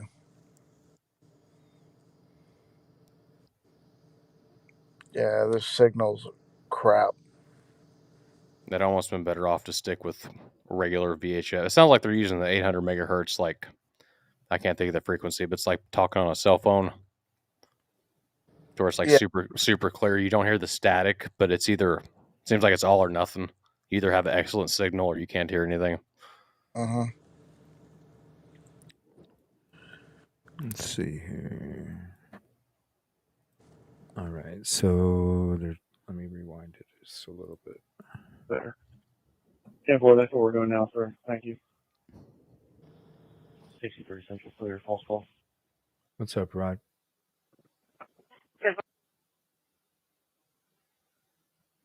So you can tell that's cut out too. One all year, so neighbor advised that he's found the child under his son's car, which is across the street, 2 doors up. So be sure and search under cars and under things.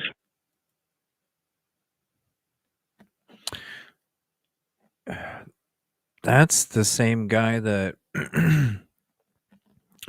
that's the same guy that when I was in the neighborhood drove up behind me and started screaming at me like really effing loud, man, where his veins were popping out of his neck. That's insane. What happened? Sorry, I was. So before when I first showed up, this was the second day I was there, maybe the third, and there was somebody. I was doing a little loop in the street, you know, going down the cul-de-sac. I think it was my second day. And I was going down, doing more recon, and I come around, I go around the cul-de-sac, and I'm coming back down, and somebody was parked, and they were waving me down or whatever, so I pulled off, and they were asking me some questions. And literally, like, I wasn't even there long. Literally, 45 seconds, maybe a minute. All of a sudden, out of nowhere, somebody just flies up right on my tail and then just lays on their frickin' horn. And then after they're laying on their horn, they go and pull around me and were screaming at me through their rolled down window on their passenger side. And when I looked up to see who the hell was saying that, you could see the veins popping out of their freaking neck, They were dude. so enraged. Yeah. And it was across the street, 2 houses up. That's where that damn truck came out of. Wow. And I remember the truck too, because when I went there the previous day, Dude, they're lucky you got I good saw that composure. truck. I saw that truck and I was like, damn, that's a nice truck. Yeah. Was like, damn, that's a nice truck. It was a really nice blue truck. And it was weird because it's like after that happened, I look at the person I'm talking to and I'm like, I wasn't even here but a second. And this dude's acting like he pulled up, waited, whatever amount of time, and I didn't move. So then, no, the dude literally, when he saw me driving by, probably was like, these other MFers, and got in his truck to do that. But at the same time, like, or no, this had to be a few days after my first day, because I remember to myself, I was going, oh yeah, well, somebody was putting a drone up in the neighborhood yesterday, and that's what I could see why somebody would be pissed off, So whenever Dolly put the drone up in the air in the neighborhood, it was the next day after that, because I remember going, you don't fly a fucking drone in a neighborhood. Even if it's your own neighborhood, you don't fly a drone up in the air. That's disrespectful. I have the worst. I've been informed. I've learned a lot flying drones. And it's like, don't fly above people's heads. Don't Yeah. fly above people's houses. And definitely don't start in a neighborhood. You go from a distance and then stay out and about. Right. Be super respectful. Yeah. So that's that's when Yeah, because I remember saying that to myself, like, oh, well, maybe he's just mad because somebody flew a drone We yesterday. know that My buddy would have been like, "Bro, you have no chill. It's okay." I'm just like, whatever. You know, Yeah, what's going on? I'm just like, whatever. Listen, I'm chill as I'm chill as hell until it's game time, and when it's Yeah. game time, I'm all about hitting swishes. Okay. Yeah, we were, So Right? there's two things in life: someone like that approached you with the vein poppage, and Yeah. then that person approaches someone just like them, and then it never ends well. So they're lucky Oh, they did that to you. no, it could never end well. It's called I'm one of those dudes that's you ever hear those people where they're chill as hell until you push Until, point oh yeah, and then they're a fucking hurricane on your ass. I That's don't know what what I am. happened. That's what I am, man, dude. I'm Yeah. chill as hell. I just want to have peace and love, but if people want to get down and do game time, I'm about game time, man. I'm about it. I'm Like the we same. could do it. We could do it. There's an animal that wants out of the cage that I keep at bay, and once he's out, it's too late. He wants out very, very bad. No, I don't. I'm the I same. That fuse is long, but once you light it, man, you better go away. Yeah. After when it gets to a certain point, you cross the line. And after that, then you could be my worst effing enemy at that point. And I'm gonna come after you with the wrath of my worst enemy too. Right? I will. Yeah. Because I mean, the way that I grew up, I had to, man. Like Oh that's man, yeah. If you don't do something when you get home, your parents are gonna do this type of deal. no, in the street. Oh, In the street, man. I was in the street when I was 12 years old. Damn. Hanging I was around people that were like 25, 30 years old when I was 12, 13. Uh, you know, Rough. uh, I mean, you see a lot, you know. You see a Yeah. lot. The drone thing y'all were talking about, just people driving or flying them around the neighborhoods and everything. We were all chill over at the pond behind the cemetery, and then that damn drone I remember flew. that. To this Some day, I still had no how. I was changing clothes, and for whatever reason, they wanted to get right down on top of me, and then they would go over to where you guys were at, back to where I'm at, and I'm like, I guess you're gonna get a show because I got to get dressed. exactly. You're sitting there getting dressed in your wetsuit, and I was sitting in the car. The damn thing came up to my window and It was looked above at your, me. right above your car. Yeah, it wasn't very Yeah, high at all. 20 feet up in the air.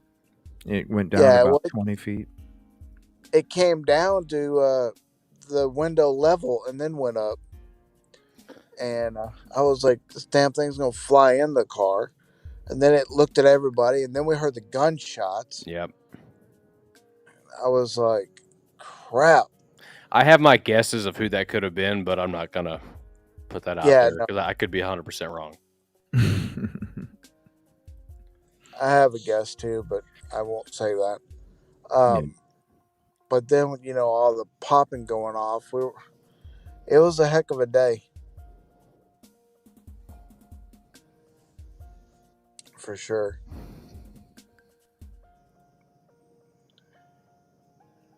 Let me see here.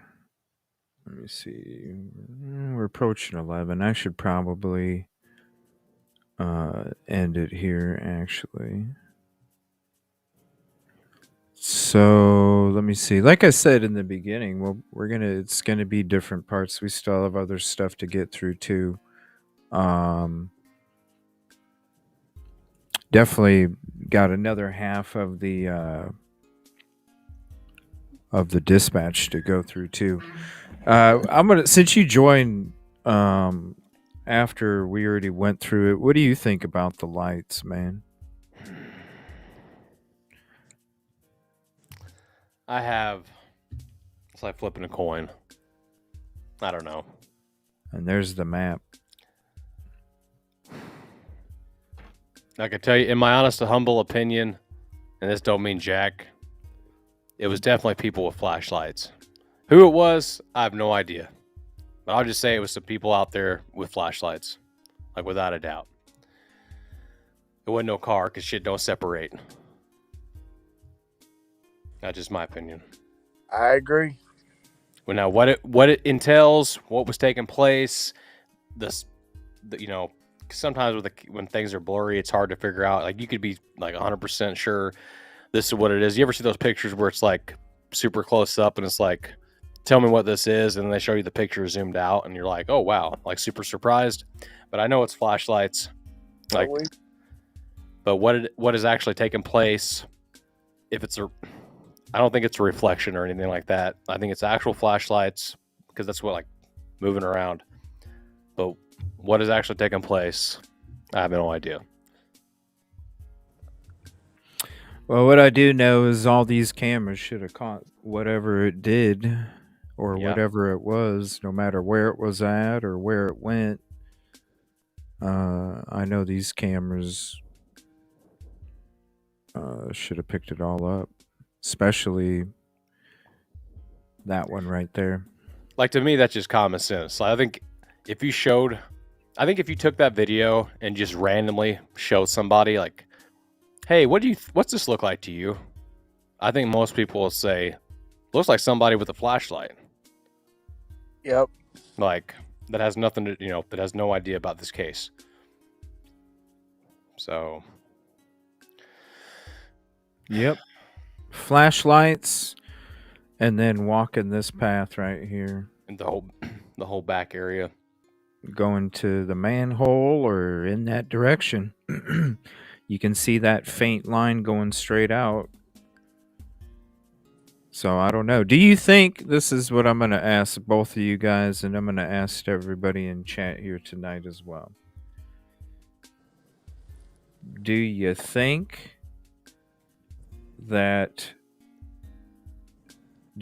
Sebastian walked out without shoes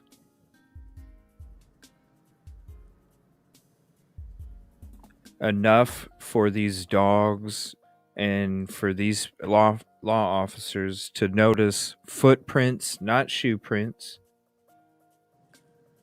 footprints, jumping in the pond, and all this other stuff, and then while these same people were asking for a picture and a name? Do you guys think that Sebastian walked out, or do you think he was taken out? You want to go first, Trey? Honestly, now I think about it, with the if there was cross scent, say, man, I ain't trying to get sued. Let's just say, very hypothetically, CJ. Don't use my platform to get sued, man. Put out your own 2-minute video, okay? Yeah. No, but what? Tell me, but don't get me sued, man. Don't get me sued. I can't say. I was just thinking of something. You can use initials. You can abbreviate. Don't worry about the Charmin money. We already skipped the Charmin part earlier, so we're good. I don't know. You can say whatever. It's hard to say it. Like, this is like left field, I guess. Let's just say this is very hypothetical and probably didn't happen ever. But well, then what are you bringing it up for? It just dawned on me. You asked me. The sun's probably never going to be blue, but I'm going to tell you it's going to be blue. Because, well, that way, if someone says, like, if they do try to sue or get mad, don't use my platform. No, don't use my platform for that, man. You use initials. They can't sue you when you use initials, man. Like, we need a comedy night tonight after we're done over here, don't we? I'm just gonna say, like, you ever over at the lounge? Man, I can't even say that because then people are gonna take it out of context. Stop overthinking, man. I want to give just you use initials so we don't get sued. Just think. Well, I'm not gonna even like. Let's just say there was like. Let's say I was carrying you. Like, I was carrying you like a baby. Yeah. But you're fighting. Okay. And I'm like, I got to get you out of here because, like, I don't even know. And in that process, somehow you jump down and you are barefoot. So, like, the track is there, but it's not. No, this sounds so weird. Nope. I'm following you. If that makes any sense. So like, it's cross contaminated, I guess. So like my dog, I got a steak. You got a steak in your pocket. So my dog's like, man, I really want that steak. He sees us leaving, and I'm carrying you. You got the steak in your pocket, and the dog don't care about nothing else but getting that steak. So like, he's making noise though, right? Yeah, he's pissed. He's like, I want the food. And so I'm don't like, you think Sebastian would be making some noise too if he really did that? I think there would be some noise. Don't you think the neighbors There'd be screaming. Right. There'd be so some. there was none of that. There was none of that. I get what you're saying, but at the same time, if he's getting out of the grip, then he's making noise. And none of the neighbors reported anything suspicious either. So, but you're saying he was taken. Let's say you were. That's what I'm saying. Let's say you were sleeping, and I can't talk no more because we're gonna get sued. I can't. What you just said wouldn't have got us sued in the first place. Okay. So what? Well, let's say as long as you use initials, man, we ain't got to worry. We're not even about talking about. We're just talking about something totally different. Let's just say let's say I give you some NyQuil or something. What? You think people got your phone tapped, Trey? Oh man, I know they got. What's going on, man? Yeah, got to scrub the drives. You're getting sued. What are you worried about getting sued, man? Because everybody I don't even know. Just the way this world is nowadays. Like I could say that scuba diving in the river is safe for me, and then someone else go do it, and then something happens, and they're like, "Well, Trey said nothing bad would happen." We're not, man. We're not like we're not Tupac, where somebody's blaming, driving a truck, listening to Tupac's song, and uses that for blame it on the rap music for killing a cop. We're not Tupac. Good cop, bad cop. There's nobody that's gonna sue us Right, because the person that said that they thought you said that nobody could find that on radar or sonar. Oh yeah, that got blown out of proportion too. Big time. The whole sonar thing where I said at this point in time, I didn't even say this part, but due to the process of what would be intact and what wouldn't be intact when you're looking for an object or a person, I wouldn't be able to see it on my sonar without live imaging. If I did see something on side imaging, I would have to have live scope to be able to see it, if that makes sense. Because the way the process is. And then people were saying, you're not going to find anything or anyone on sonar. They were saying, Arc Diver said, you're not going to find anybody with sonar right now. And I was like, that's not what I said. I said, the trolls. The trolls. I was like, I said I couldn't find someone this far into it with just my side imaging. That's going to be near impossible. Now with live scope, if I seen something, you could light it up and be like, oh man, there's a silhouette. But well, I mean, the trolls will make up whatever. There's so many people that mention our names that know this knowledge, and it's just a narrative. They take 3 seconds of what you said, and then run with it as 100% facts. And that's why I'm glad that they're not part of our community, because we need people that'll really explore. That's the only way you're going to find the truth, is if you explore. You don't just settle for the crust. You got to dig in and get to the ingredients instead of the surface of it. But yeah, they'll sit there and make up whatever. We'd be rich if all the times somebody said we said this and we said that, and it's just man, even these content creators, you know what I mean? With the whole freaking debunking the surveillance cameras on the Proudfoots and shit. They're talking I've seen about some of that. I've seen my damn intelligence, and I'm like, who the ever? I'm not gonna give them clout of traction. But there's somebody new-ish. I'm like, I'm like, you got to be kidding me, right? I'm like, it takes a lot for me not to respond back and fire back. I'm like, it ain't worth it. It ain't worth it. It's not your battle. Yeah. Even though they're talking mad sus stuff about somebody, it's whatever. Yeah, it's whatever. Do it. They'll be coming next after they see this. It'll be all right. Probably. Then I can fire back. No, I can't. Yeah, they're gonna tell Seth some more advice on what he should do, but he already got that advice in the very beginning. It's somebody that's showed up if they haven't showed up way late to the scene, they definitely are showing up way late to the homework. Oh yeah, they're gonna be missing. It's the unfortunate part. There's so many people that are using I mean, they do this on a lot of cases, but there is so many people that use Sebastian's name for clicks and views. I've seen random people that talk like never have talked ever, never as person ever. Like you may as well say they talk about sandwiches in the refrigerator, and all of a sudden they're talking about Sebastian Rogers, and I'm like, which. If what they're sharing is factual or helps, by all means, like get his. But typically, it's Sebastian's name, and they'll talk bad about somebody else or saying, people are yada yada. Or just make up misinformation. Like, hey, I got some breaking news. Oh yeah. You know how many times I've seen breaking news in the last week? I've seen a bunch of it.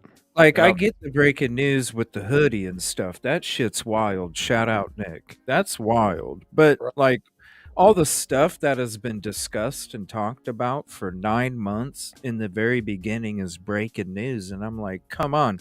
Or the breaking news where you found something and you're not even respecting it. Because what if it is evidence? You're sitting there taking a fucking photo op, holding up this piece of clothing, like, look what I found. Yep. And it's like, do you even, like, get the fuck out of there if you don't know what you're doing? You don't, just like some other people, you don't poke it with a shovel, you don't poke it with a stick, you don't kick it around, you don't pick it up, you don't do any of that. You call it in, because maybe it might not be Sebastian, it could be another. Oh, yeah, it could be something to do with something else. If you really feel like it could be evidence, what the hell are you doing touching it? So, for instance, whenever I found the hat that has nothing to do with Sebastian, it was a searcher. If I was about clicks and views, I would have been like, "Oh my god, I found criminal evidence, yada yada," or whatever. Oh my god! I didn't do that. I was like, I called the police, told them about the hat, and I said, when the officer showed up, I said, "Look, I don't know if it is or isn't." Has anything to do with Sebastian, but I found it in the pond that the dog jumped in. I don't want anything to do with the hat. I just want to turn this over, and that's it. Yeah. And I didn't release anything until I knew it had nothing to do with Sebastian. Well, and the thing with the deer bones is when we found them, we didn't, that's what I was telling people a couple nights ago. Like, we weren't when I came across those bones on the 25th of March, that's why you can go look at the footage. We called it in. When I seen the bones, it's like I was saying a couple nights ago, I already knew it wasn't Sebastian, because you're not going to decomp to the point where it's nothing but bones. Right, that quickly. In a month, unless there's some other chemicals involved. Yeah. Right? And I already knew there wasn't other chemicals involved, because the bones were wrapped with a freaking comforter in a foam cushion from a bed with blood all over it. Now, I knew it wasn't Sebastian, but I didn't know it wasn't something else. Yeah, if you see a mattress and all that, but dude, the comforter, we didn't do no breaking news. That's why, because it wasn't, and even if it had to do with Sebastian, it wasn't going to be no breaking news. News. No one would know about it. You don't touch the evidence, man. Just like when I found those bones and called it in. You could see that, like I said, when I walked up, there was a tear in the bag, and you could see a bone sticking out of it. And I'm like, oh, damn. What the hell is this? You still got to call it in, because you just don't know. Especially when you're looking around and I'm going, damn, it's wrapped up in a comforter with a foam cushion and there's blood all over it. That's weird. And it wasn't even deer bones. They mistaken it. The guy, the emergency dude. Yeah. It wasn't even deer bones. No, was it? It was dog bones. Oh man, well, you did the right thing by Somebody, turning it in because that's still a crime. somebody, somebody, and it was more than one, dude. Because when the officers ripped open the bag and opened it up, there was like 2 dogs in there that were wrapped up in a bloody comforter and a bloody foam, and then they were put into a garbage bag. And that's what initially the reason I came up to him and looked at him in the first place, because we were along the side of the highway, and I'm looking out and I'm going, damn, there's like 9 freaking trash bags, black Yeah. trash bags scattered all over through them woods. And I was getting ready to leave, and I'm like, man, I don't know. I got to go look at these things. And so I went, and I was, when you're going there and you see the bags, you don't pick it up, you don't shake it, you don't poke it. You just kind of move it a half inch or an inch to kind of give that weight Just to difference see. so you could see, okay, what could this possibly be? Right. And then when I came up to that one, it already had a hole in it and a bone sticking out of it. And so it was like, oh shit, I better. Yeah, you But might it have wasn't even on the live stream. It's not like, hey guys, this could be a tip. It's like, no, this Right. is something. But I was even saying then that there's too much there would be too much decomp. Yeah, it wouldn't be possible. But I didn't know it might, if it was something else or not. But that was the crazy thing about it. And another thing when it comes to the bones, not only they weren't deer bones, it was dog bones. But number 2, did you know that the United Cajun Navy took credit for me finding that? Because during that time, so when I went up there, you would sign up. Yeah, sign in. Yeah, the sign up for the Cajun Navy, right? I had already found these bones before that. But then after I signed up to go help them before the 2 days of me going, what the hell's going on? Why ain't these people getting in a frickin' boat? Yeah, the whole the show anyway. Right. That's why I screamed out, and then that's when we met. Because I was like, community, reach out to some people that have an effing boat. Because if these people ain't getting on the effing boat, we need to get on the effing water. And shout out, and that's how we met. Shout out to the community. And the thing is after I signed up their little pamphlet or whatever and registered, SF deer bones, I got you. This was in March though, so I don't know when he found those. Didn't he find those like a month or 2 ago? He was talking recently. The bones that we found? No, SF found some bones, but I think it was like a month or 2 ago.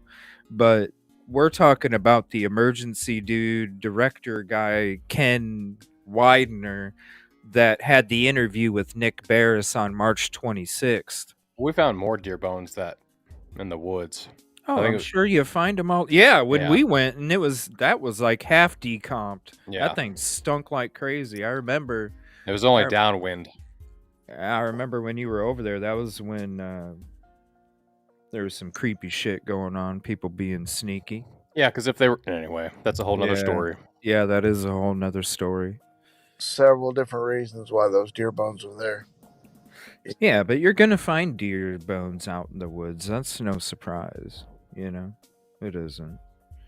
But yeah, the United Cajun Navy, after I registered, then all of a sudden they were telling people that one of their crew found the bag of bones and this and that. And I'm like, dude, I just signed up to help. I'm my own motherfucking person, dude. I don't need you. So the way that works, unfortunately. So whenever we were on the water in the Cumberland, they tried to get us to go under their umbrella. Yeah. And I'm like, we don't. Yeah, we don't.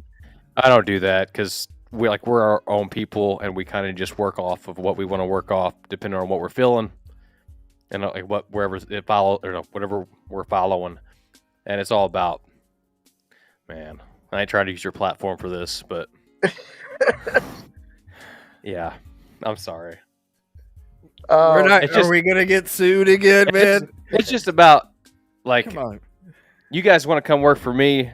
you come underneath my umbrella, and then when we find something, I'm gonna take the credit. And that's all I'll say.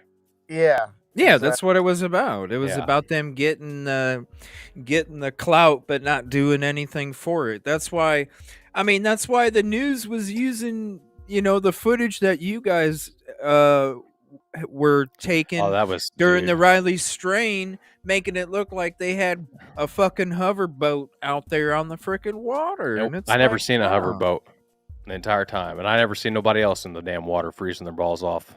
No offense.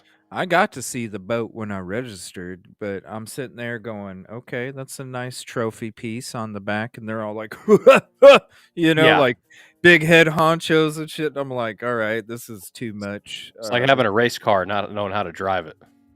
This is too much. And Like then I'm being- sitting there. Well, this is the crazy part is they called off the search the next day. I went there to show up, meet at 9 a.m. We were going to meet. And all of a sudden it's like, well, we couldn't find a parking lot to meet, so we're just going to call it off. And it's like, we don't need a parking lot, dude. It's We're going like, out what searching. why are we? And I said, that's when I said, I don't need their damn shit to do my search. I'm going to go do my own damn search. I don't need them to be there to do a damn search. And if I would have, I never would have went out there.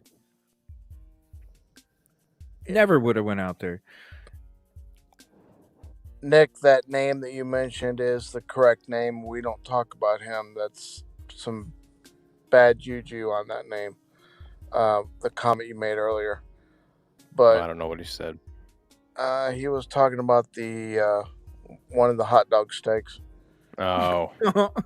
Yeah. So many in this. It wasn't our footage, but we had them on our boat. So it's like a whole weird thing.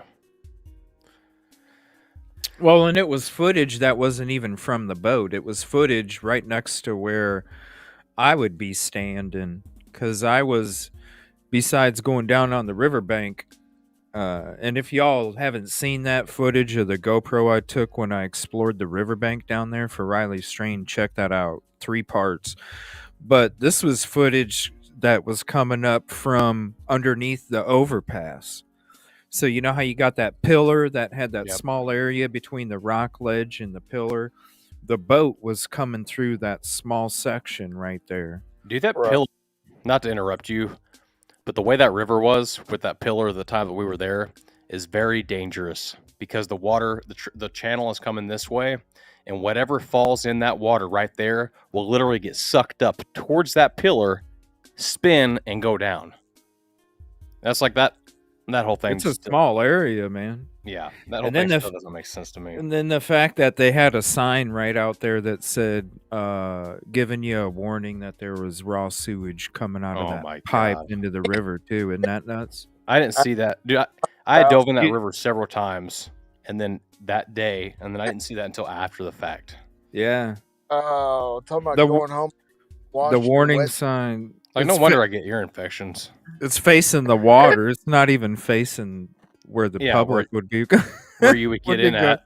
You have a it's- good day, and then you turn around and see it. Yeah, and nobody's going 5 miles an hour through that little area. If they're on that river, they're floating. They're not. They wouldn't even be able to notice what that sign said. There's a reason I tell y'all that I would not eat the fish out of there. Because of that kind of stuff. The first time I seen the water, I knew I wouldn't eat anything out of that. I don't eat anything out of the water anyway. And then me and CJ get pulled over out of all the boats that they passed. Yeah. Yeah, that was crazy. Came right to us. There's people in swimsuits partying and shit. Beer right cans going down the water. And then CJ goes, "Hey, man, what kind of boat is that?" And like in my head, I'm like, "Oh, man." So I turn around. I'm like, "Oh, that's the police." They're coming right at us. They ain't even. They were laser focused on us. Laser focused. They skipped past a couple boats and was just like, "Hey, that boat's coming right towards us, man." Yep. What are you guys doing? Yeah. Yep. All right. It's been a while in Tennessee for sure. 18 degrees. Oh, I know. It's cold tonight, isn't it? Super cold. All right. So I don't think I'm going to do part 2 tomorrow night. I think I'm going to do that Monday night. We need a game night tomorrow night, and I'm thinking we're going to do a game night tomorrow. I might do a show tomorrow during the day. I was thinking about it on another case. But I'm thinking part 2 we'll do Monday night. You working Monday night? Busby, you busy Monday night? I work Monday, and then I'm off Wednesday, Thursday, Friday. Yeah. I'm not busy. Yeah, I got the retired life, man. I'm not busy ever. You what? I got the retired life. I'm not busy ever. So, no, but the flashlight video. Oh man, we never got your input, Busby, on that one. Yeah, or chat. Let me know. Do you guys think he was taken or he walked out? Because I don't think any of this shit's legit on this dispatch. And we're halfway. Yeah. Dispatch audio. Come on, do better. That's all I'll say about that. And the flashlight video. I see 3 flashlights. Is what I see in the video. And the no scent. What if he was allegedly carried out of the house and handed off to someone else, and they carried them to a vehicle and left? I think it was 2 people. This is what if okay, CP and KP didn't have nothing to do with it, and he really did disappear with no shoes on, then this is why I'm saying you may think, hey, did you lock the back door? Yeah, okay, didn't do it. You think it's locked. I could see, with how dark that neighborhood is, I could see a frickin' predator, even if they're grooming you or not. Okay, say they're grooming you. We've already explained that one.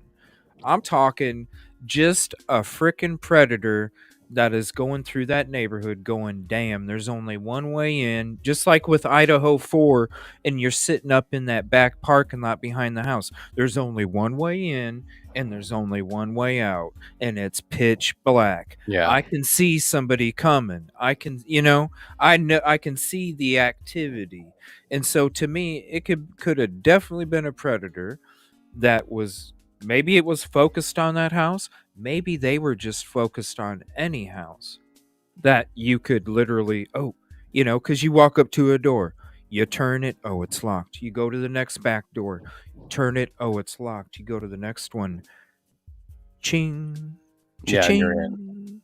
and then you go in quietly. Could it be 2 people? I think it could. You look at the flashlights. If it is, it could be 1. But if you want to associate it with the lights, I definitely can see 2 people doing it together.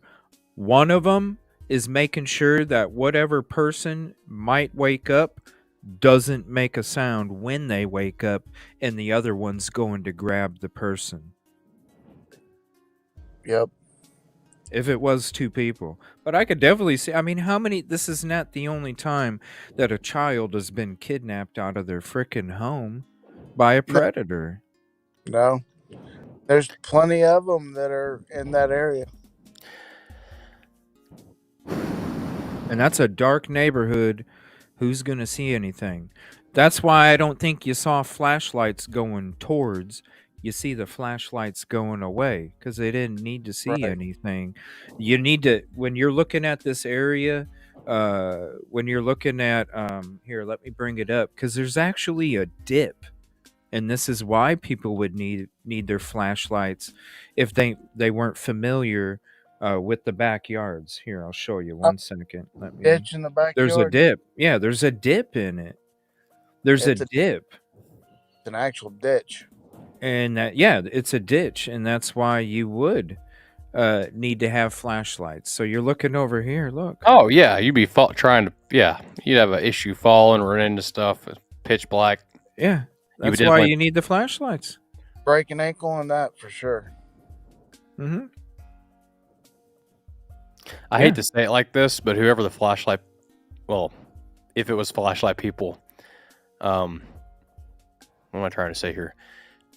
So, like, I was always trained, if you need a flashlight, you momentarily turn it on, turn it off, however many steps you got to take, turn it on, turn it off. So whoever it was wasn't trained in that way. Exactly. I don't want to say amateur hour, but. And that's why somebody needs a flashlight.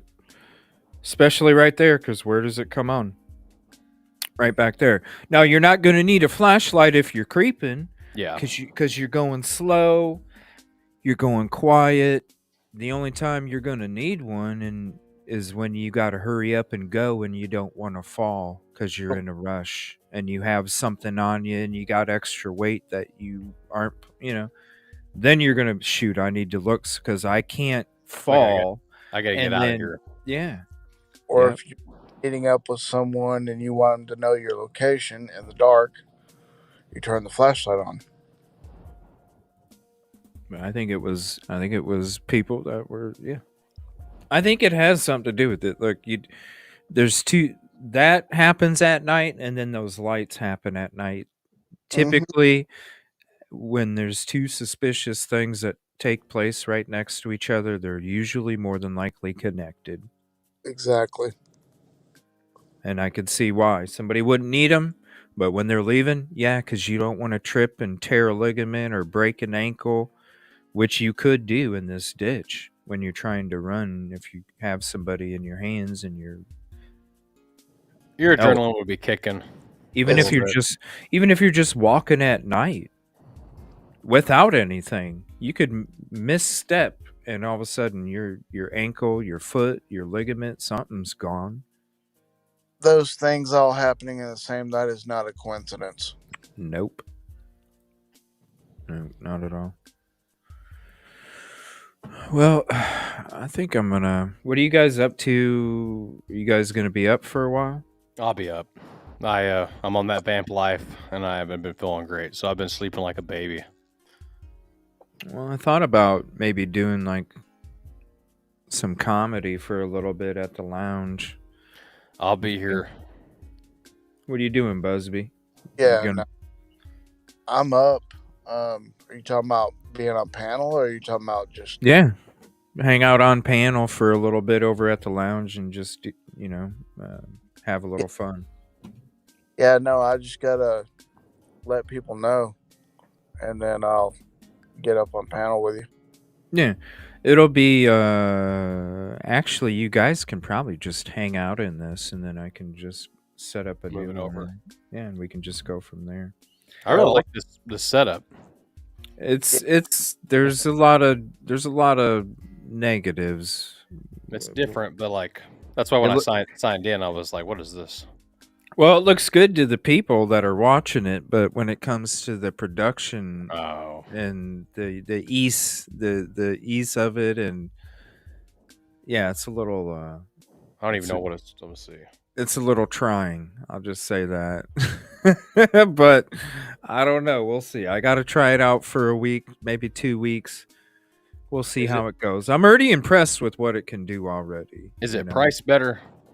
Half the price is StreamYard.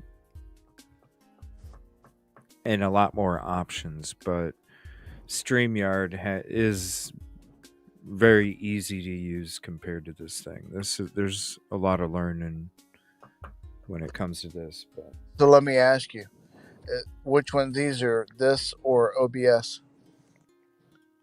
It's almost like OBS, honestly. I love OBS. I mean, if I could set up an ingest server at my house and have a program on my phone to do just to do it on my own, I would, but I'm not that tech savvy to do it for my house. Yeah, it is pretty much like OBS. It really is. And honestly, I should probably try and mess with OBS now that I've been messing with this, because I might be able to have a little easier navigation. But I don't know. This is nice. It's nice. I like it. I enjoy it. It's just a lot of work, but it is half the price as StreamYard, so that's always a bonus because it's getting expensive. It really is. Just to try and offer the best presentation, for the community, and it's like, dang, you got to do this to do this and all that.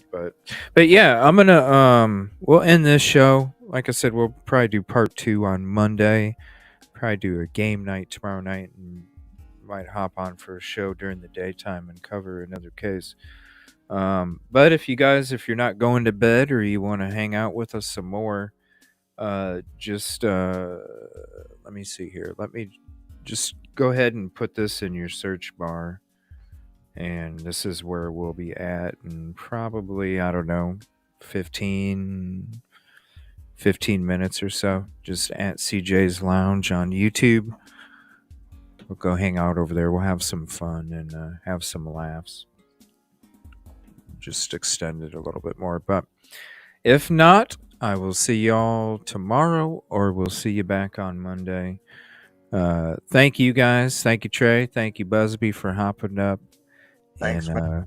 We'll do it again here very soon. Good night, everybody. Good night. Or we'll see you in a few if you're coming to the lounge. Right. Hopefully we'll see everybody in a few. Yeah, let's have some fun. Appreciate you.